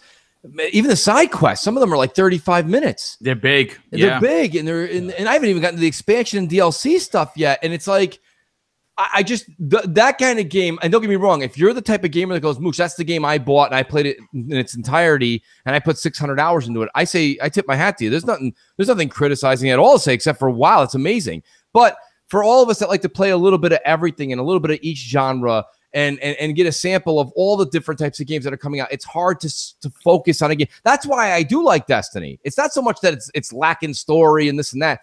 Destiny's a game with my schedule that I can come home from work. You have your dailies, right? Your dailies that you do, your weeklies. They don't call them that anymore, but your dailies, your weeklies, and you've got your Crucible stuff. You've got the Iron Banner that goes on once a month. There's tasks that you can complete in a certain amount of time, get the satisfaction that something was completed, and then go. Now, that same amount of time I play Witcher 3, I may get through one side quest. I could do like 10 things in Destiny in 50 minutes, and I can do like maybe a side mission and a half. Well, it's not as satisfying. Well, that's the key thing. It's, I think developers need to look at, it's not about keeping people just engaged though, but you have to give people a sense of satisfaction they accomplish something. And that's something I think feel like it's kind of missing from the modern day games these days. Not all, right? But some of them don't just give you that sense of accomplishment. You're like, oh, and when you don't have that reward or that payoff, then like, why do you keep going? So with Destiny, they'll subsidize it with, loot drops, right? Hey, I got this random rare thing over a period of time I've played into it. And so you got a sense of accomplishment, and now you can expand upon that sense of accomplishment, and it's perpetual, right? There's some games that are just continuous. They're just like, okay, I've leveled up in this. I was a level 12. Now I'm a level 13, whatever this particular skill set is. And there's not really a feeling of a payoff. That's why some story-based games, like you talk about Detroit, let's even talk about God of War, where it's a story-based game that's very linear, but when you accomplish it, you have a sense of accomplishment, and it resonates with that gamer. And I think that's what BioWare needs to go back to. I think that's just a huge part of their DNA. I think people like a certain type of storytelling that BioWare offers. And I think some people that are into BioWare are not into the idea of Anthem because of that, because it is a different structure type. See, that's why I am into Anthem so much. I mean, it has certain things that I call the Destiny model, right? But if we can get the BioWare talent that we all know they have, and they do. They have the talent, okay? And now we can cut out the Citadel. Let's play. You know what I mean? Because, like, I don't want to sit there and talk to a walking fish for, like, 60 minutes. right? You know, it's like a fish with legs, and he's talking to you, and he's like, Commander Shepard, we've got to go over here. Let me tell you why in 87 pages. That's right. Well, I thought I was playing a game there for a second. Thank you. Excited. Is that a good impression? Thank you. I thought I was playing the game. Have you guys seen the gameplay for Anthem? Yes. They actually did a full 20-minute release. Yes, and one of the things I want to point out is, yes, there is a different team that worked on the other Mass Effect game than this team, because if you look at the facial animations, obviously the same team member is not in charge of it, right? Right. It's a totally night and day difference in the facial animations. Actually, it's very next level stuff. So I think that you're going to get that Bioware polish. Does that make sense? Yeah, no, it does. That's and what that you want. Bioware polish with them matured with the engine after a while, because a lot of times they went from one engine to another game engine, and sometimes that hampers the team, doing that extreme of a change. And so you're now starting to see them kind of get their legs with it and see that core talent really kind of shine what they can do with the product, and that engine has matured quite a bit as well. So I got a chance to play a little bit before E3 and stuff like that, and I can talk about it now because I helped out a little bit with their demo, give them feedback and stuff like that. But you guys are in for a treat. I think it's going to be a great game. I think it still has that slight hint of typical Bioware, but it's something new. It feels fresh from those guys. Nice. I think that's what they're doing, and I don't think they're just copying like a Destiny model. It just happens to be that's the closest thing that kind of compares to it. Right. So. Right. Nice. Clowns, listen, I know that you're a big story guy. And this particular story that we're talking about now is a glass half full. No new Star Wars game from BioWare, which is upsetting to me because, of course, I already said I want a Knights of the Old Republic 3. I think there's a lot to tell in that universe. But at the same time, returning to Dragon Age and Mass Effect for BioWare is obviously on the top of the list. What do you think about that, dude? As Mooch said it best, nostalgia is a hell of a drug, especially when it comes to Star Wars, man. No, but I think it's a good move for BioWare. I think going back to Dragon Age and Mass Effect as top priorities is pretty cool.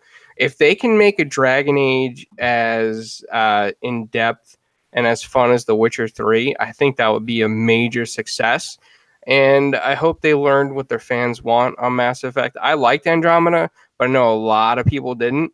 So I hope they can combine some of their ways of Andromeda and go back to the originality of the series at the same time. Yeah, I mean, that makes sense. Listen, I put 30 hours into Andromeda, and I still didn't get my sister out of the cryo freeze. So, yeah, it just Wait, felt that's like a thing you can do? Yes. Yeah. See, that's how far I was too. Yeah, your sister is sick, and you wind up getting her out of the. You can use between two characters. I only basically made it to the brother. I never got my sister out, which is annoying as hell. But Pred, I'll go to you, brother. Excited for BioWare to return to Mass Effect after the conundrum that was Andromeda. Yeah, and I actually thought they would have announced that this year, that they were working on that during E3, but it was one of my predictions. But they're right. They need to go back to their roots. I mean, they had a fucked up debacle with Battlefront, and I don't think they want to make that mistake again. Yep. And with BioWare coming out, it's time for them to kind of shift focus back to their bread and butter games they've been working on for a couple of years. Because I think with them, Mass Effect in particular is one of the games that holds a lot of lore. A lot of people play that game, and this last one that came out was this, it kind of divided that group of people. Some liked it, some hated it, and I played through it. I beat it, but it was not Mass Effect that I felt like it could have been. There was a lot of stuff that seemed like it was missing. And just the launch of it looked like shit when it first came out, and they had to patch it and stuff like that. So I'm glad they're going back to their roots and working on those two games in particular. But we will get another Star Wars eventually. It's just like when is a different story. But I think when they do the next Star Wars, they're gonna want to try and get that right this time and take their time with it. So it's on their back burner. I'm pretty sure they're probably in talks of some discussion table about what they're gonna do with that franchise at some point. But as of right now, it's definitely tainted for sure. It's tainted for a lot of reasons. Episode 8, a lot of people didn't like. And then, of course, the loot box situation with Battlefront 2. As great as the game looked, it still was smeared with crap over glasses because of the way they handled it. But keeping with EA, and someone who in my opinion, has gotten the short end of the stick since leaving the Uncharted series, and we're talking about Amy Hennig. She has confirmed that she has left EA and is starting a new independent studio. Now, this was confirmed during an interview with Eurogamer during the Game Lab conference in Barcelona, Spain. And this is her statement regarding it. I have not worked at EA since January, technically, legally, said Hennig. I get along with all of those people. I consider even the guys on the exec team friends. I never got a chance to announce that I'm not at EA, so I need to just pull off the Band-Aid at some point, but also had nothing to announce. It makes it sound like I just went home, but I'm doing all of this stuff, working on all kinds of things. Now, this is a great topic because, in my opinion, I think that she still has a lot of talent left in the well. And I think what happened with EA closing down Visceral Studios, and basically they didn't fire her, but they pretty much put her out of a job. At this point, because she's opening her own independent studio where she's in charge, should Microsoft do a deal with her in new independent studio to come out with something in the future, like just basically because they're buying up franchise. I mean, they're buying up companies left and right, but because they have so much already announced, maybe they take her new studio and say, okay, listen, we want you to work on something exclusive for our console. Go crazy, take as long as you want. I'm going to go to the Don first, obviously because of his dev ties. Do you think that this is something Microsoft would be interested in? I don't know if that's something I would be interested in for her doing. I would be more interested in her being independent and doing licensed contract work for different studios. What that's going to do is get more hemming out across other franchises and other products across the board. And I think that's a better move for gaming. Okay. In general, I don't think she's in a position where she wants to be purchased out right now. I don't necessarily mean they should buy her. I'm saying that should they work with her because she's just starting. She's a talent. I mean, and she's earned that. I don't think she was ever really a good fit for Star Wars, to be honest with you. Okay, it's not that she couldn't write a good Star Wars thing or anything like that, but if you look at the way Star Wars is structured, everything has a place. Everything, it's that whole closure, not just an EA thing. That has to do with Disney as well. Everything that EA does, Disney is somewhat involved in some sort of decision making on some sort of level. And so they're kind of handling their game side of things. Disney is just like they handle movies. You'll hear about a writer that writes a script, and then next thing you know, they're pulled off the script. It's not that they didn't do a good script or anything like that, but that was the basis, and they're going to do a rewrite, and then they do another rewrite. There's 3 or 4 writers that are involved in creating it, one of their stories, right? And it's all about making it tied to their whole entire universe. So there's some things that she may want to do with certain characters. They're like, that's not where we want to go with this. And the Star Wars franchise is going in a totally different direction, and she's developing something else, and it's just not working out. It doesn't mean she didn't make a bad story or wasn't making a bad game or anything like that. It's just, I think she does best when she's not restricted by pre-existing franchises. That's the reason why she did so well with Uncharted, because there was no rule. She made her own rules. So therefore, she was able to make her own story. So that's why I must say I want her to see not just open an independent studio. I want to see her be just a licensed contract worker that allows gives her those creative freedoms, right? That she's really good at, and that character development. That's what she's really good as well is developing a character that feels grounded in some sort of reality, right? That people can relate to, like, hey, I know that jerk somewhere, or you know what I mean, or I can relate to the character I'm playing, even if they don't look like me, right? So that's what she does well, and she's a great talent, and I do believe she's got quite a few more games in her.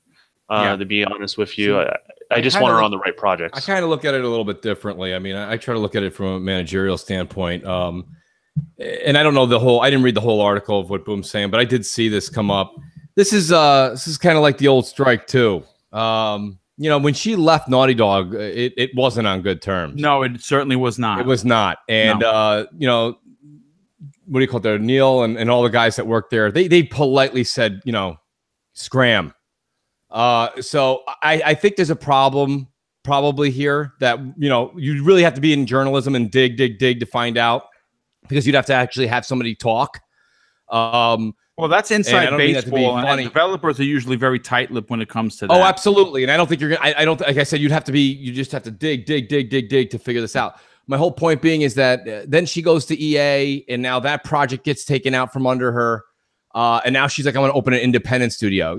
That's like if, you ran a huge burger chain, and then you went to a smaller burger chain, and then eventually you're like, I'm just going to open up a small little, burger rinky-dinky outlet outside of, a racetrack somewhere.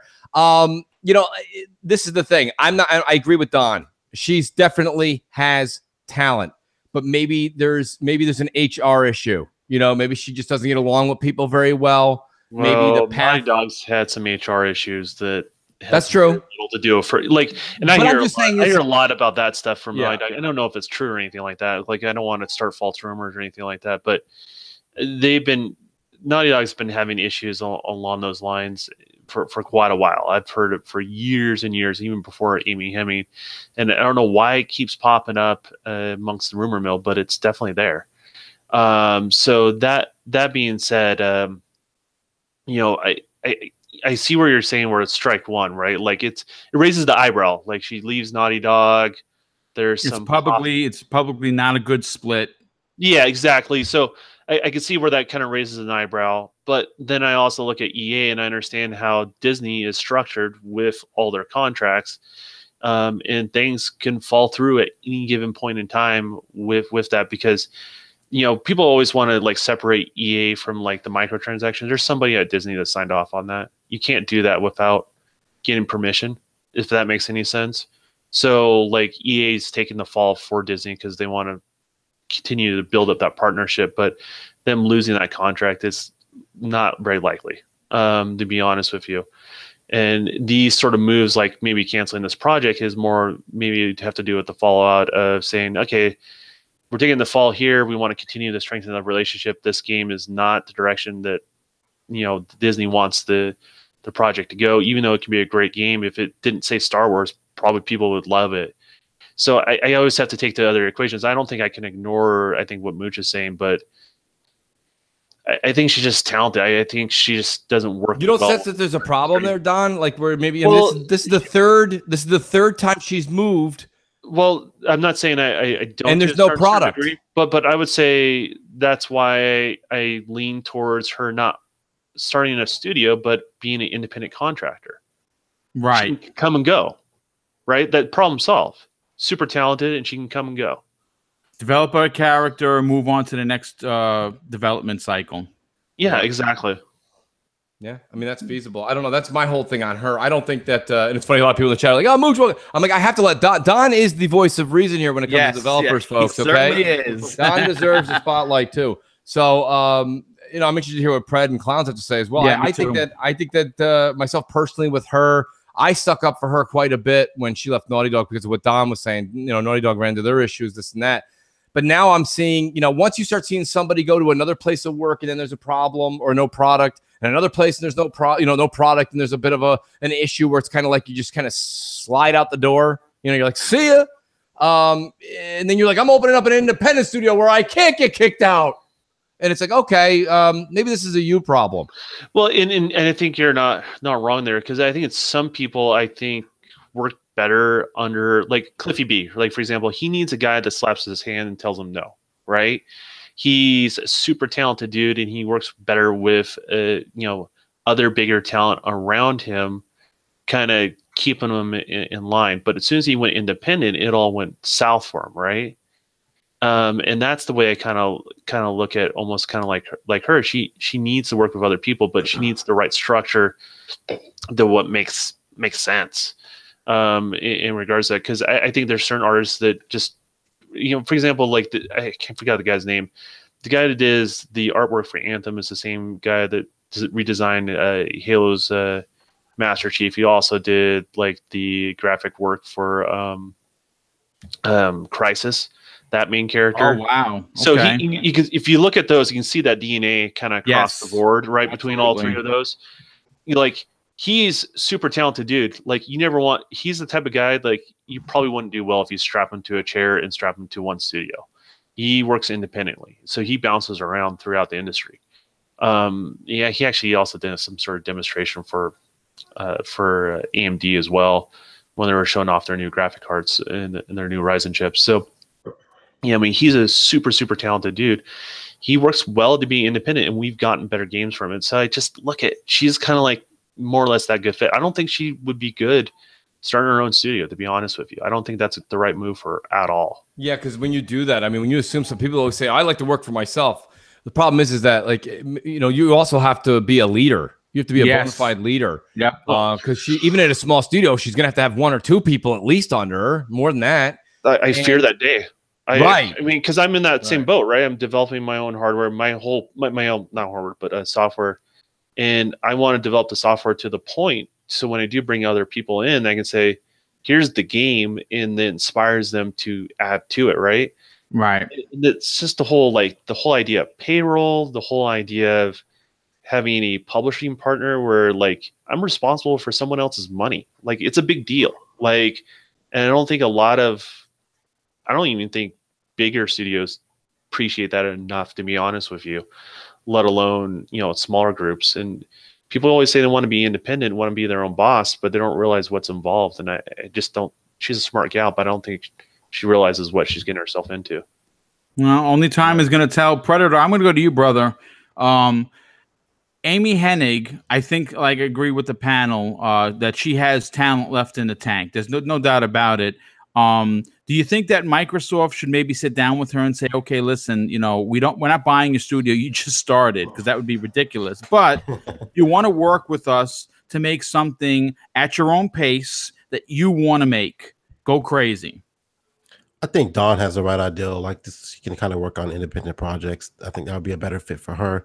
I was sitting there thinking and Dawn kind of stole some of my thunder here. He was talking about Cliffy B, but like, there hasn't, like, when you hear about these big known people going off and branching off and doing their own studio, you never hear from them again. Like, or whatever they come out with next kind of sucks. Like the guy, you're talking about Cliffy B just now, and then the guy that did Ninja Gate, I think his name was Ataki. Like, he disappeared. Yeah, he got himself in some trouble with his studio that he worked at, and then he started his own thing. Yeah, the game came out. It came out on Nintendo's platform. I can't remember. Nintendo. Yeah, but it was not good. Flopped. Yeah, and it's like, these never. It just seems like more of these situations, when they happen, they don't really end well. So and like with Mutra saying, like, this is the second time she's gone to another studio, and then like nothing's come out of it. So it might be her problem. I mean, it might be something internal with herself that's making people not want to work with her. Or maybe she's just not doing. You get stuck in that hole where you've been good for so long and you can't move on with the times. And I don't know her personally. I don't know a lot of her background history, but it may be she's a certain way and she expects things to be a certain way, and other people are not that way, and she can't seem to work well with others. And I'm not going to say this to stir up trouble, but some people that get the independent credit is really the combined effort of the team, them working together, right? Right. And this is what it comes down to. Certain people sometimes are not good combinations with others. It's like oil and vinegar. They just don't mix, right? So, I mean, that's something to kind of keep in mind. You can take some people that are super talented and transplant them to another studio, and they're just not going to do well. And that's just, inevitable. So that's why I always say when you have like big hires going from one studio to the other, I was kind of like, all right, we'll see what they can do as a team, because sometimes it just falls apart. Yeah, well, listen, again, it's one of those things that, you know, we'd like to see her do something, but she's just starting out now. So you can expect that it's going to be years before we see a product from her. Clowns, I go to you, brother. At this point, because Microsoft is in a position where they're spending money and they're looking to make, you know, new and great exclusives for their console, do you think they reach out to Amy Hennig and say, hey, listen, you know, we want something, but we want what you want. Just go crazy and take your time. You know, this is going to be like we're buying your studio. You know, a lot of people may hate me for saying this, but out with the old, in with the new. I think studios are looking for fresh ideas and young Turks in the gaming industry. Okay. I think we've seen a lot of older devs that have been successful faded out of the industry, are not as important anymore. Ideas are great that she may have, but like Mooch said, there may be some type of ego or personality attached to her, and that's why she just keeps moving from studio to studio. You know, it makes you wonder, you know, where, you know, and again, I said it from the beginning. I think that she's had a bad string of luck, and I really think that there is some talent there. But Don and Mooch did touch on it, that we don't know how she is personally. Maybe she's a dictator to work for, and people don't like that. I don't know. I'm not going to start any. I have no industry insider information, but it is like Mooch said. Now it's your third strike. You know, if something bad happens here, then who's the problem? Is it the studios or is it her? You know, but only Boom, you know. It kind of sounds like if I was her, right? I could hear somebody saying to me, "It's a you problem." Yeah, yeah. As another Moochism that makes its way into the show. Yeah, right. Well, I mean, realistically, that's what it comes down to. All of us. It's not to pick on Amy, but like you can't say, well, you know, this didn't work for me. I didn't get along with my bosses, this and that. So you go to another job. Then you go to that other job, and all of a sudden a year goes by, and pretend you're in this person's family. They come home and they're like, you know, this boss isn't good either. They want me to do this, and all of a sudden you're like, okay. Then you go to another place, and then you a year goes by, and they go, you know what? I'm leaving this place. I'm going to start my own business. And I'm starting to think to myself, so wait, you're not getting along with 3 bosses. You haven't really put a product out in since what was it, Uncharted 3. It's the same thing that happened. Don't get me wrong. Being a good developer, Don, right? It's kind of like being a musician. Like you're not always going to put out hit after hit after hit. Yeah. You know? Well, and that's the thing is certain musicians also, you can be like, I always put this like weird analogy, like say like you're Aerosmith, right? And you have to get a new drummer, and that new drummer, you're playing, your guys are like, everything's in sync, right? And that new drummer sometimes goes, well, you know what would be kind of cool? Let's do a polka album. They all would laugh at him, right? And they would tell him, you know, and then they would move on. They wouldn't even take him seriously, right? And then he pushes it again, and they're like, okay, we'll joke, we'll try it. And then they do a recording, and they're like, okay, let's never release that to the public. And then he pushes it again. And he goes, all right, dude, we're not doing polka. We're Aerosmith, right? And so he gets the boot. It's not that he's not talented. It's not that he can't work with the band, but he chooses not to sometimes. Right. And so, the musician thing is probably the perfect analogy. I think we all know somebody who's a musician, and you talk to him. So, what are you doing now? How's the band doing? Oh, that was 3 bands ago, right? You know, he keeps bouncing around and around and around, right? Because they either you can't find a good fit, or they can't gel together, or emotions run high, and they go their own different directions. So, studios are very fragile, is the way I always like look at them. And there's a reason why sometimes certain studios close down, just because sometimes, certain key people leave, and it could be sometimes not even the most talented people, but sometimes they're the people that gel the studio together. Right. And when that's gone, they're unable to kind of get together. It's not like they don't have talent. It's just sometimes it doesn't formulate into something. So I think that's where it comes in the industry wise. We just need better management that understands that, right, and how to fulfill those spaces when there is a void, how to let developers kind of pan for gold, to kind of find the next thing that works for them. but the same token also allows them to be on time, hit their deadlines, hit their marks, right? And when they're off, when they can make the course corrections and they can work together. And I think these are the things that plague the industry as a whole. And you never know if like Amy's situation is part of those things or not. Like they can be. There could be also not. I always like to try to give everyone the benefit of doubt. Me too. Yes. That's just kind of how I am, because I know what I say sometimes carries more weight than it should amongst the development community here and there. I know people that work at studios that listen to me and stuff like that. And so I don't want to start misinformation about somebody else in the industry or anything like that. So, I'm always going to give her the benefit of the doubt, but she does have something to prove. Back to Mooch's point, like, she has a couple marks on her resume that are not positive. right. So she's got to show that she's still got it. You know what I mean? Mhm. Yeah.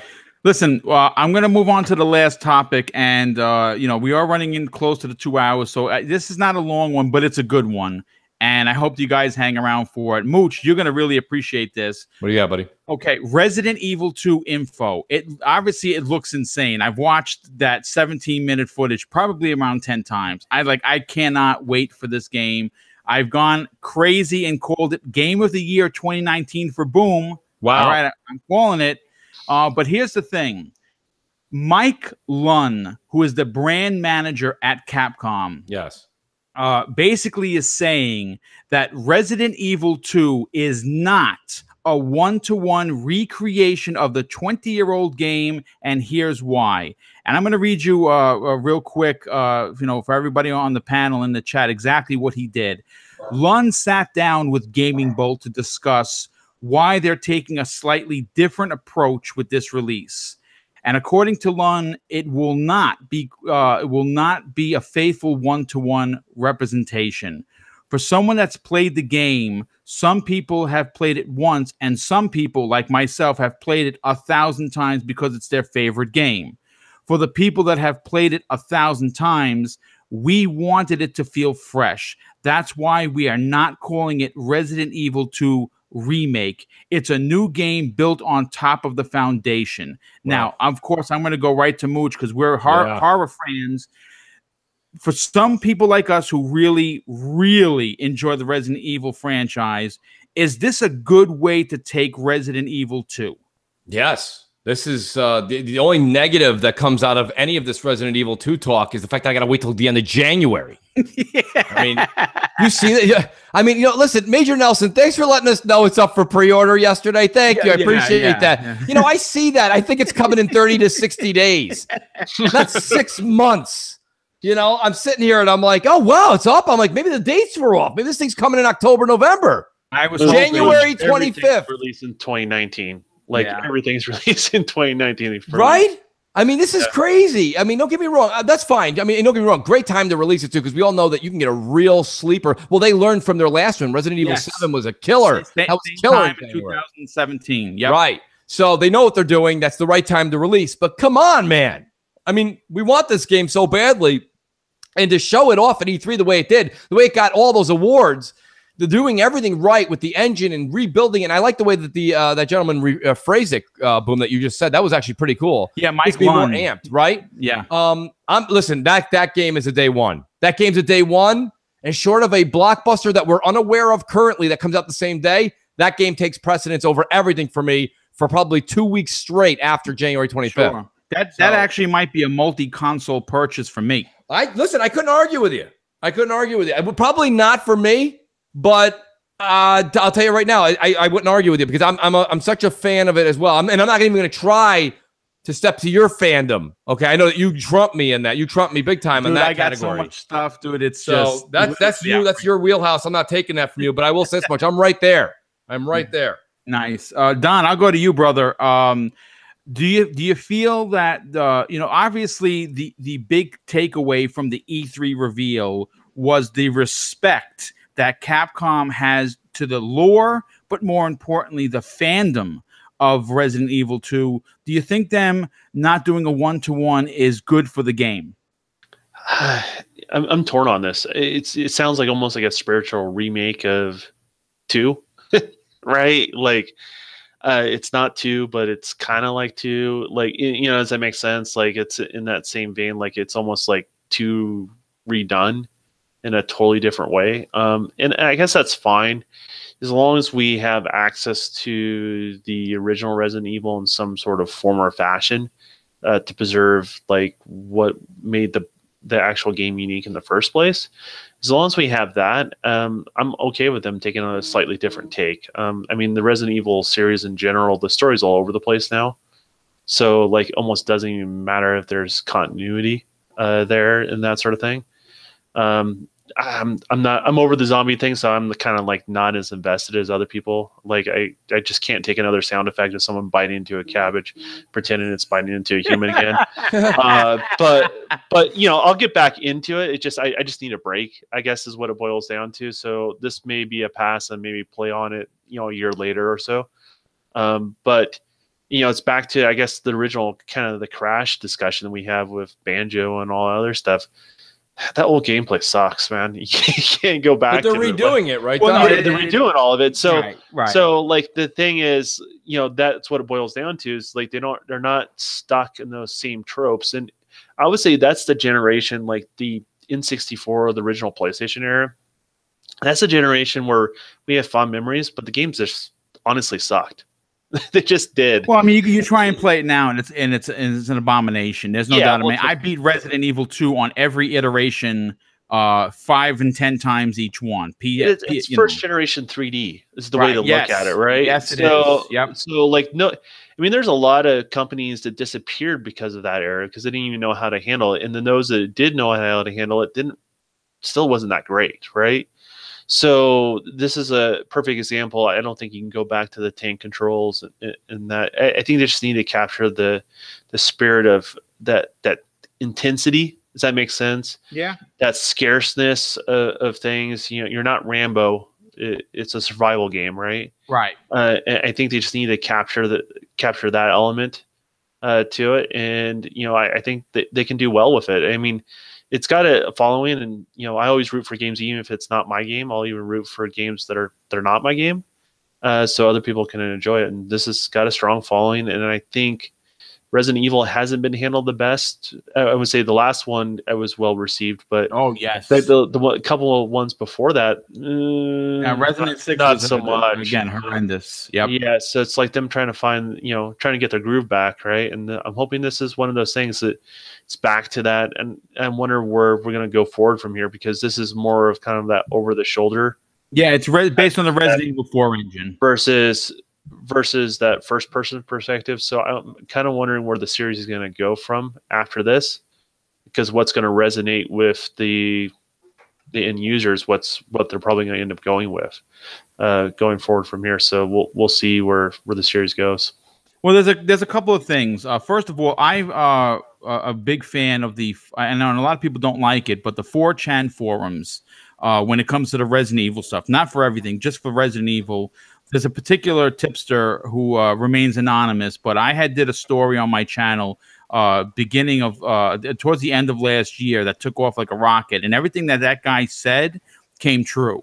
And he just was quoted in saying that Capcom, he's heard behind the scenes that if Resident Evil 2 does well, they will be doing the same thing to Resident 3. And I think for me anyway, that's a big deal, because Nemesis is one of my favorite characters. But you got to look at what Capcom has done. They put out Resident Evil 7. It's a blockbuster. It's sold over 6 million copies. That's a big deal, considering that they took the entire franchise in a brand new direction. Then they released Monster Hunter, which is still selling. It's probably sold well over 9 million copies across the world. It shocked the world pretty much. And now you have Resident Evil 2. And then you have Devil May Cry 5. Capcom has been hitting on all cylinders. So I'm very excited that they're back, because growing up, that was one of my favorite franchises. But I'm going to go to Clowns.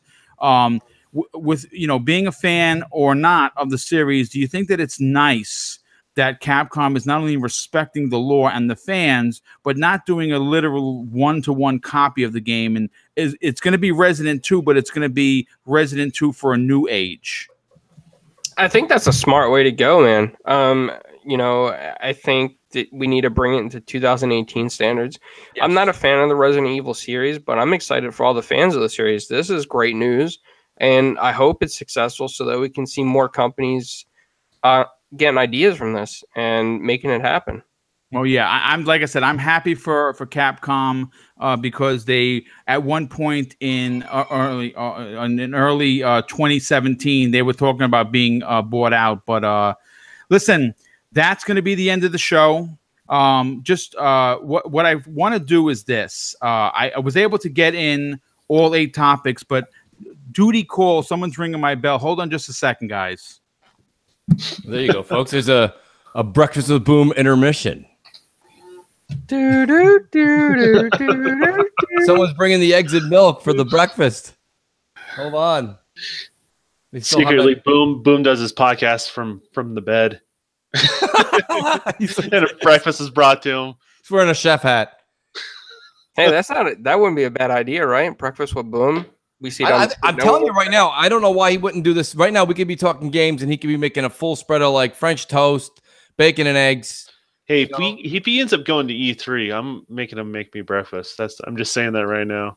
Yeah, that's not a bit. I don't blame that request at all. I think that's fair. Yeah. You know? That was funny. Boom's like, I'll be right back after these words. And I was like, wait a minute. What's going on? Why is there a Walgreens ad? Hey, listen, I got to tell you guys, first of all, sorry about that. Real life happens. And unfortunately, when you're the only one home doing a show, UPS, of course, decides to ring the bell. Right. I'm actually surprised because normally they just leave it curbside and someone steals it like it happened last week. So, you don't give them a key? Well, they're supposed to have a key, but unfortunately, it's not always the same driver. And thankfully, the guy brought it up today, so I'm happy about that. But look, I got to say this. First and foremost, thank you so much for everyone in the panel for showing up. Trying to get people to come on a morning show is sometimes very difficult. And the fact I'm able to constantly keep the talent, the seats rotating has been a really just unbelievable blessing for me because, starting your own show is always very scary. You never know how it's going to work. It could bomb. This is now the 13th show and it's going very strong. And that's thanks to, the constant rotation of guests and you guys just really knocked it out of the park. But, I just want to thank the chat. My biggest thing with running a chat is, it could get nasty at times. But I have to really applaud the fans that come to this show because it's usually handled very well. Everyone is respectful. Everyone is having fun. Everyone is talking with one another like friends. And I really, really certainly appreciate that. But, we're going to go to the outros real quick. I'll start off with Mooch. Listen, dude, I always tell you this, that you're the main reason why I'm in the position I'm in. You extended your hand all those, last year and gave me basically a stage to kind of put myself out there to the public. And you don't really need an introduction of where you could be found because you're the Mooch. Everyone knows who you are. But I left a paper trail every week. Yes. Listen, you know what? You still deserve one.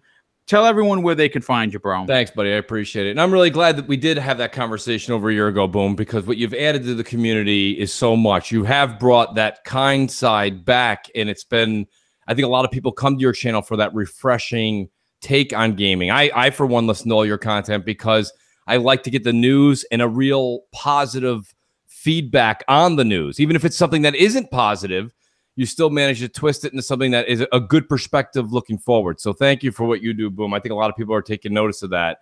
As far as Mooch, you can get a lot more Mooch tonight, 7 p.m. Eastern time on my channel, the Mooch 78 Crossfire. A lot of the people that are here are going to be there tonight. And then we've got MNC Mornings on Crap's channel on Sunday at 11 a.m. So the Mooch marathon continues, folks. Yeah, well, listen, like I said earlier, the more Mooch, the better. I just can't argue with you. I just can't. Don, I'm going to go to you, my brother. Listen, I really enjoy having you on here for a lot of reasons, but more specifically because you really do bring a balance to the emotional side that gaming can be. Obviously, you see it all the time with my plastic is better than yours, but you bring a different look and feel to the show whenever you're on, simply because you have a developer's mentality and you look at it from a business perspective. I think that's fantastic. Please tell everyone where they could find you, bro. Yeah, the best way to find me is on Twitter, which is @thedon_KTR, which stands for Kiss the Ring. And you can also follow me on Xbox Live, same thing, but no underscore, just a space. And yeah, you'll never know what podcast I pop on. It could be Breakfast with Boom, it could be Crossfire one of these days, it could be Xbox Nation. Yeah, you definitely get around, dude. There's no doubt about it. But you know what, yeah, though? That's happened recently for sure. It's good because, like I said, dude, you're really an intelligent guy. And I certainly appreciate you taking the time, especially after your 20-mile mountain bike ride, to come and hang out with me and the rest of the panel. And, of course, to chat for 2 hours. It is greatly appreciated. Some people go about life much easier and drink a cup of coffee. I do dumb things like go ride a bike for 6 hours. Gratuitous amount of time before work, and then I'll put in a 12-hour day, and then my wife goes, "Who are you, stranger?" It's the life I live, and I'm happy to live it. You have to be honest with you. Listen. I'm happy to have you. Like I said, when you can't do it, you tell me boom right from the get-go, but you're always dependable, and I really enjoy having you on. So thank you for that. Try to make the effort for sure. But yeah, outside of that, just follow me on Twitter. You'll see what I'm doing. So nice. And clowns, of course. Listen, we've never met, but I consider you a brother simply because we like bacon, egg, and cheese calzones, and that's hard to find in Florida. Listen, you do a lot of great work. First of all, you're a great voice in the community. You're very positive. That's, I think, why we vibe so well. And I really, really love what you guys do on Four Guys with Quarters. It's just such a great show. It's always fun to, because you're always doing different things. Please tell everyone where they can find you, bro. Thanks, Boom. We definitely appreciate that. Every Thursday, usually 7:30 p.m. The past 2 Thursdays, Inferno's been moving and doing things, so we've just been on like a vacation hiatus while he's been doing that. But starting next week, we should be back. You can also catch us now on Spotify and everywhere else on the internet where I've talked to executives to get our stuff out there. Nice. And I'll be updating some of those links soon as well. I'm just going on a mini vacation. So when I get back, I'll be updating all our audio files. Okay. Well, listen, I appreciate it. Whenever I ask, you always say yes. It's greatly appreciated because, like I said, it is a challenge for doing a morning show and getting, quality guests on, because, I want to get more people in the community involved as well. But, we're all on other shows and people like hearing us talk, and that's greatly appreciated. Predator had to go. Of course, he was on the show with us while he was working, which is freaking awesome in my opinion. But I am going to say, I'm going to have all of Predator's contact information in the show notes below should you want to reach out to him. But I am going to say this, and I'm sorry to say this, Don, because you won last week. Vote for Predator's gameplay. Give this freaking guy a bone already, because he always has really good gameplay, and somehow or another he gets those short under the stick. So I'm not even on the voting list, and sometimes people request it. It is a popularity contest, but Pred's a really good dude, sure. And he does really put a lot of work into his gameplay. So vote for Pred. Sorry, Xbot. You're my brother and everything, but Pred's got to get some of those W's. But once again, I want to thank everybody for coming out today. It was a great show. I'm really happy I was able to get to all 8 topics, which is, Mooch, sometimes, you can have 12 topics and get to 3 because it's almost impossible to get through all of them. So. Right. So I was able to get through all 8. That was really fantastic. I just want to make a small announcement for next week's Boom's Pop-Up Podcast. I haven't had the guests put together yet. I'm working on that right now, but we're going to be diving deep into Anthem and what makes BioWare so epic. We're going to, we talked a little bit of BioWare today, but we're going to go really into when the company was started, what are some of their high marks and what are some of their low marks, as well as what I experienced and, and what the Don experienced in that 20-minute new footage that just came out. Man, that game looks like it's going to be a real big, winner for them. But once again, I'm going to be back on tonight with Mooch on his channel on Crossfire. Everyone, enjoy the weekend. It's hot as hell here in New York. Drink some water and have an awesome day. Thanks for everybody for showing up. It's greatly appreciated. Peace.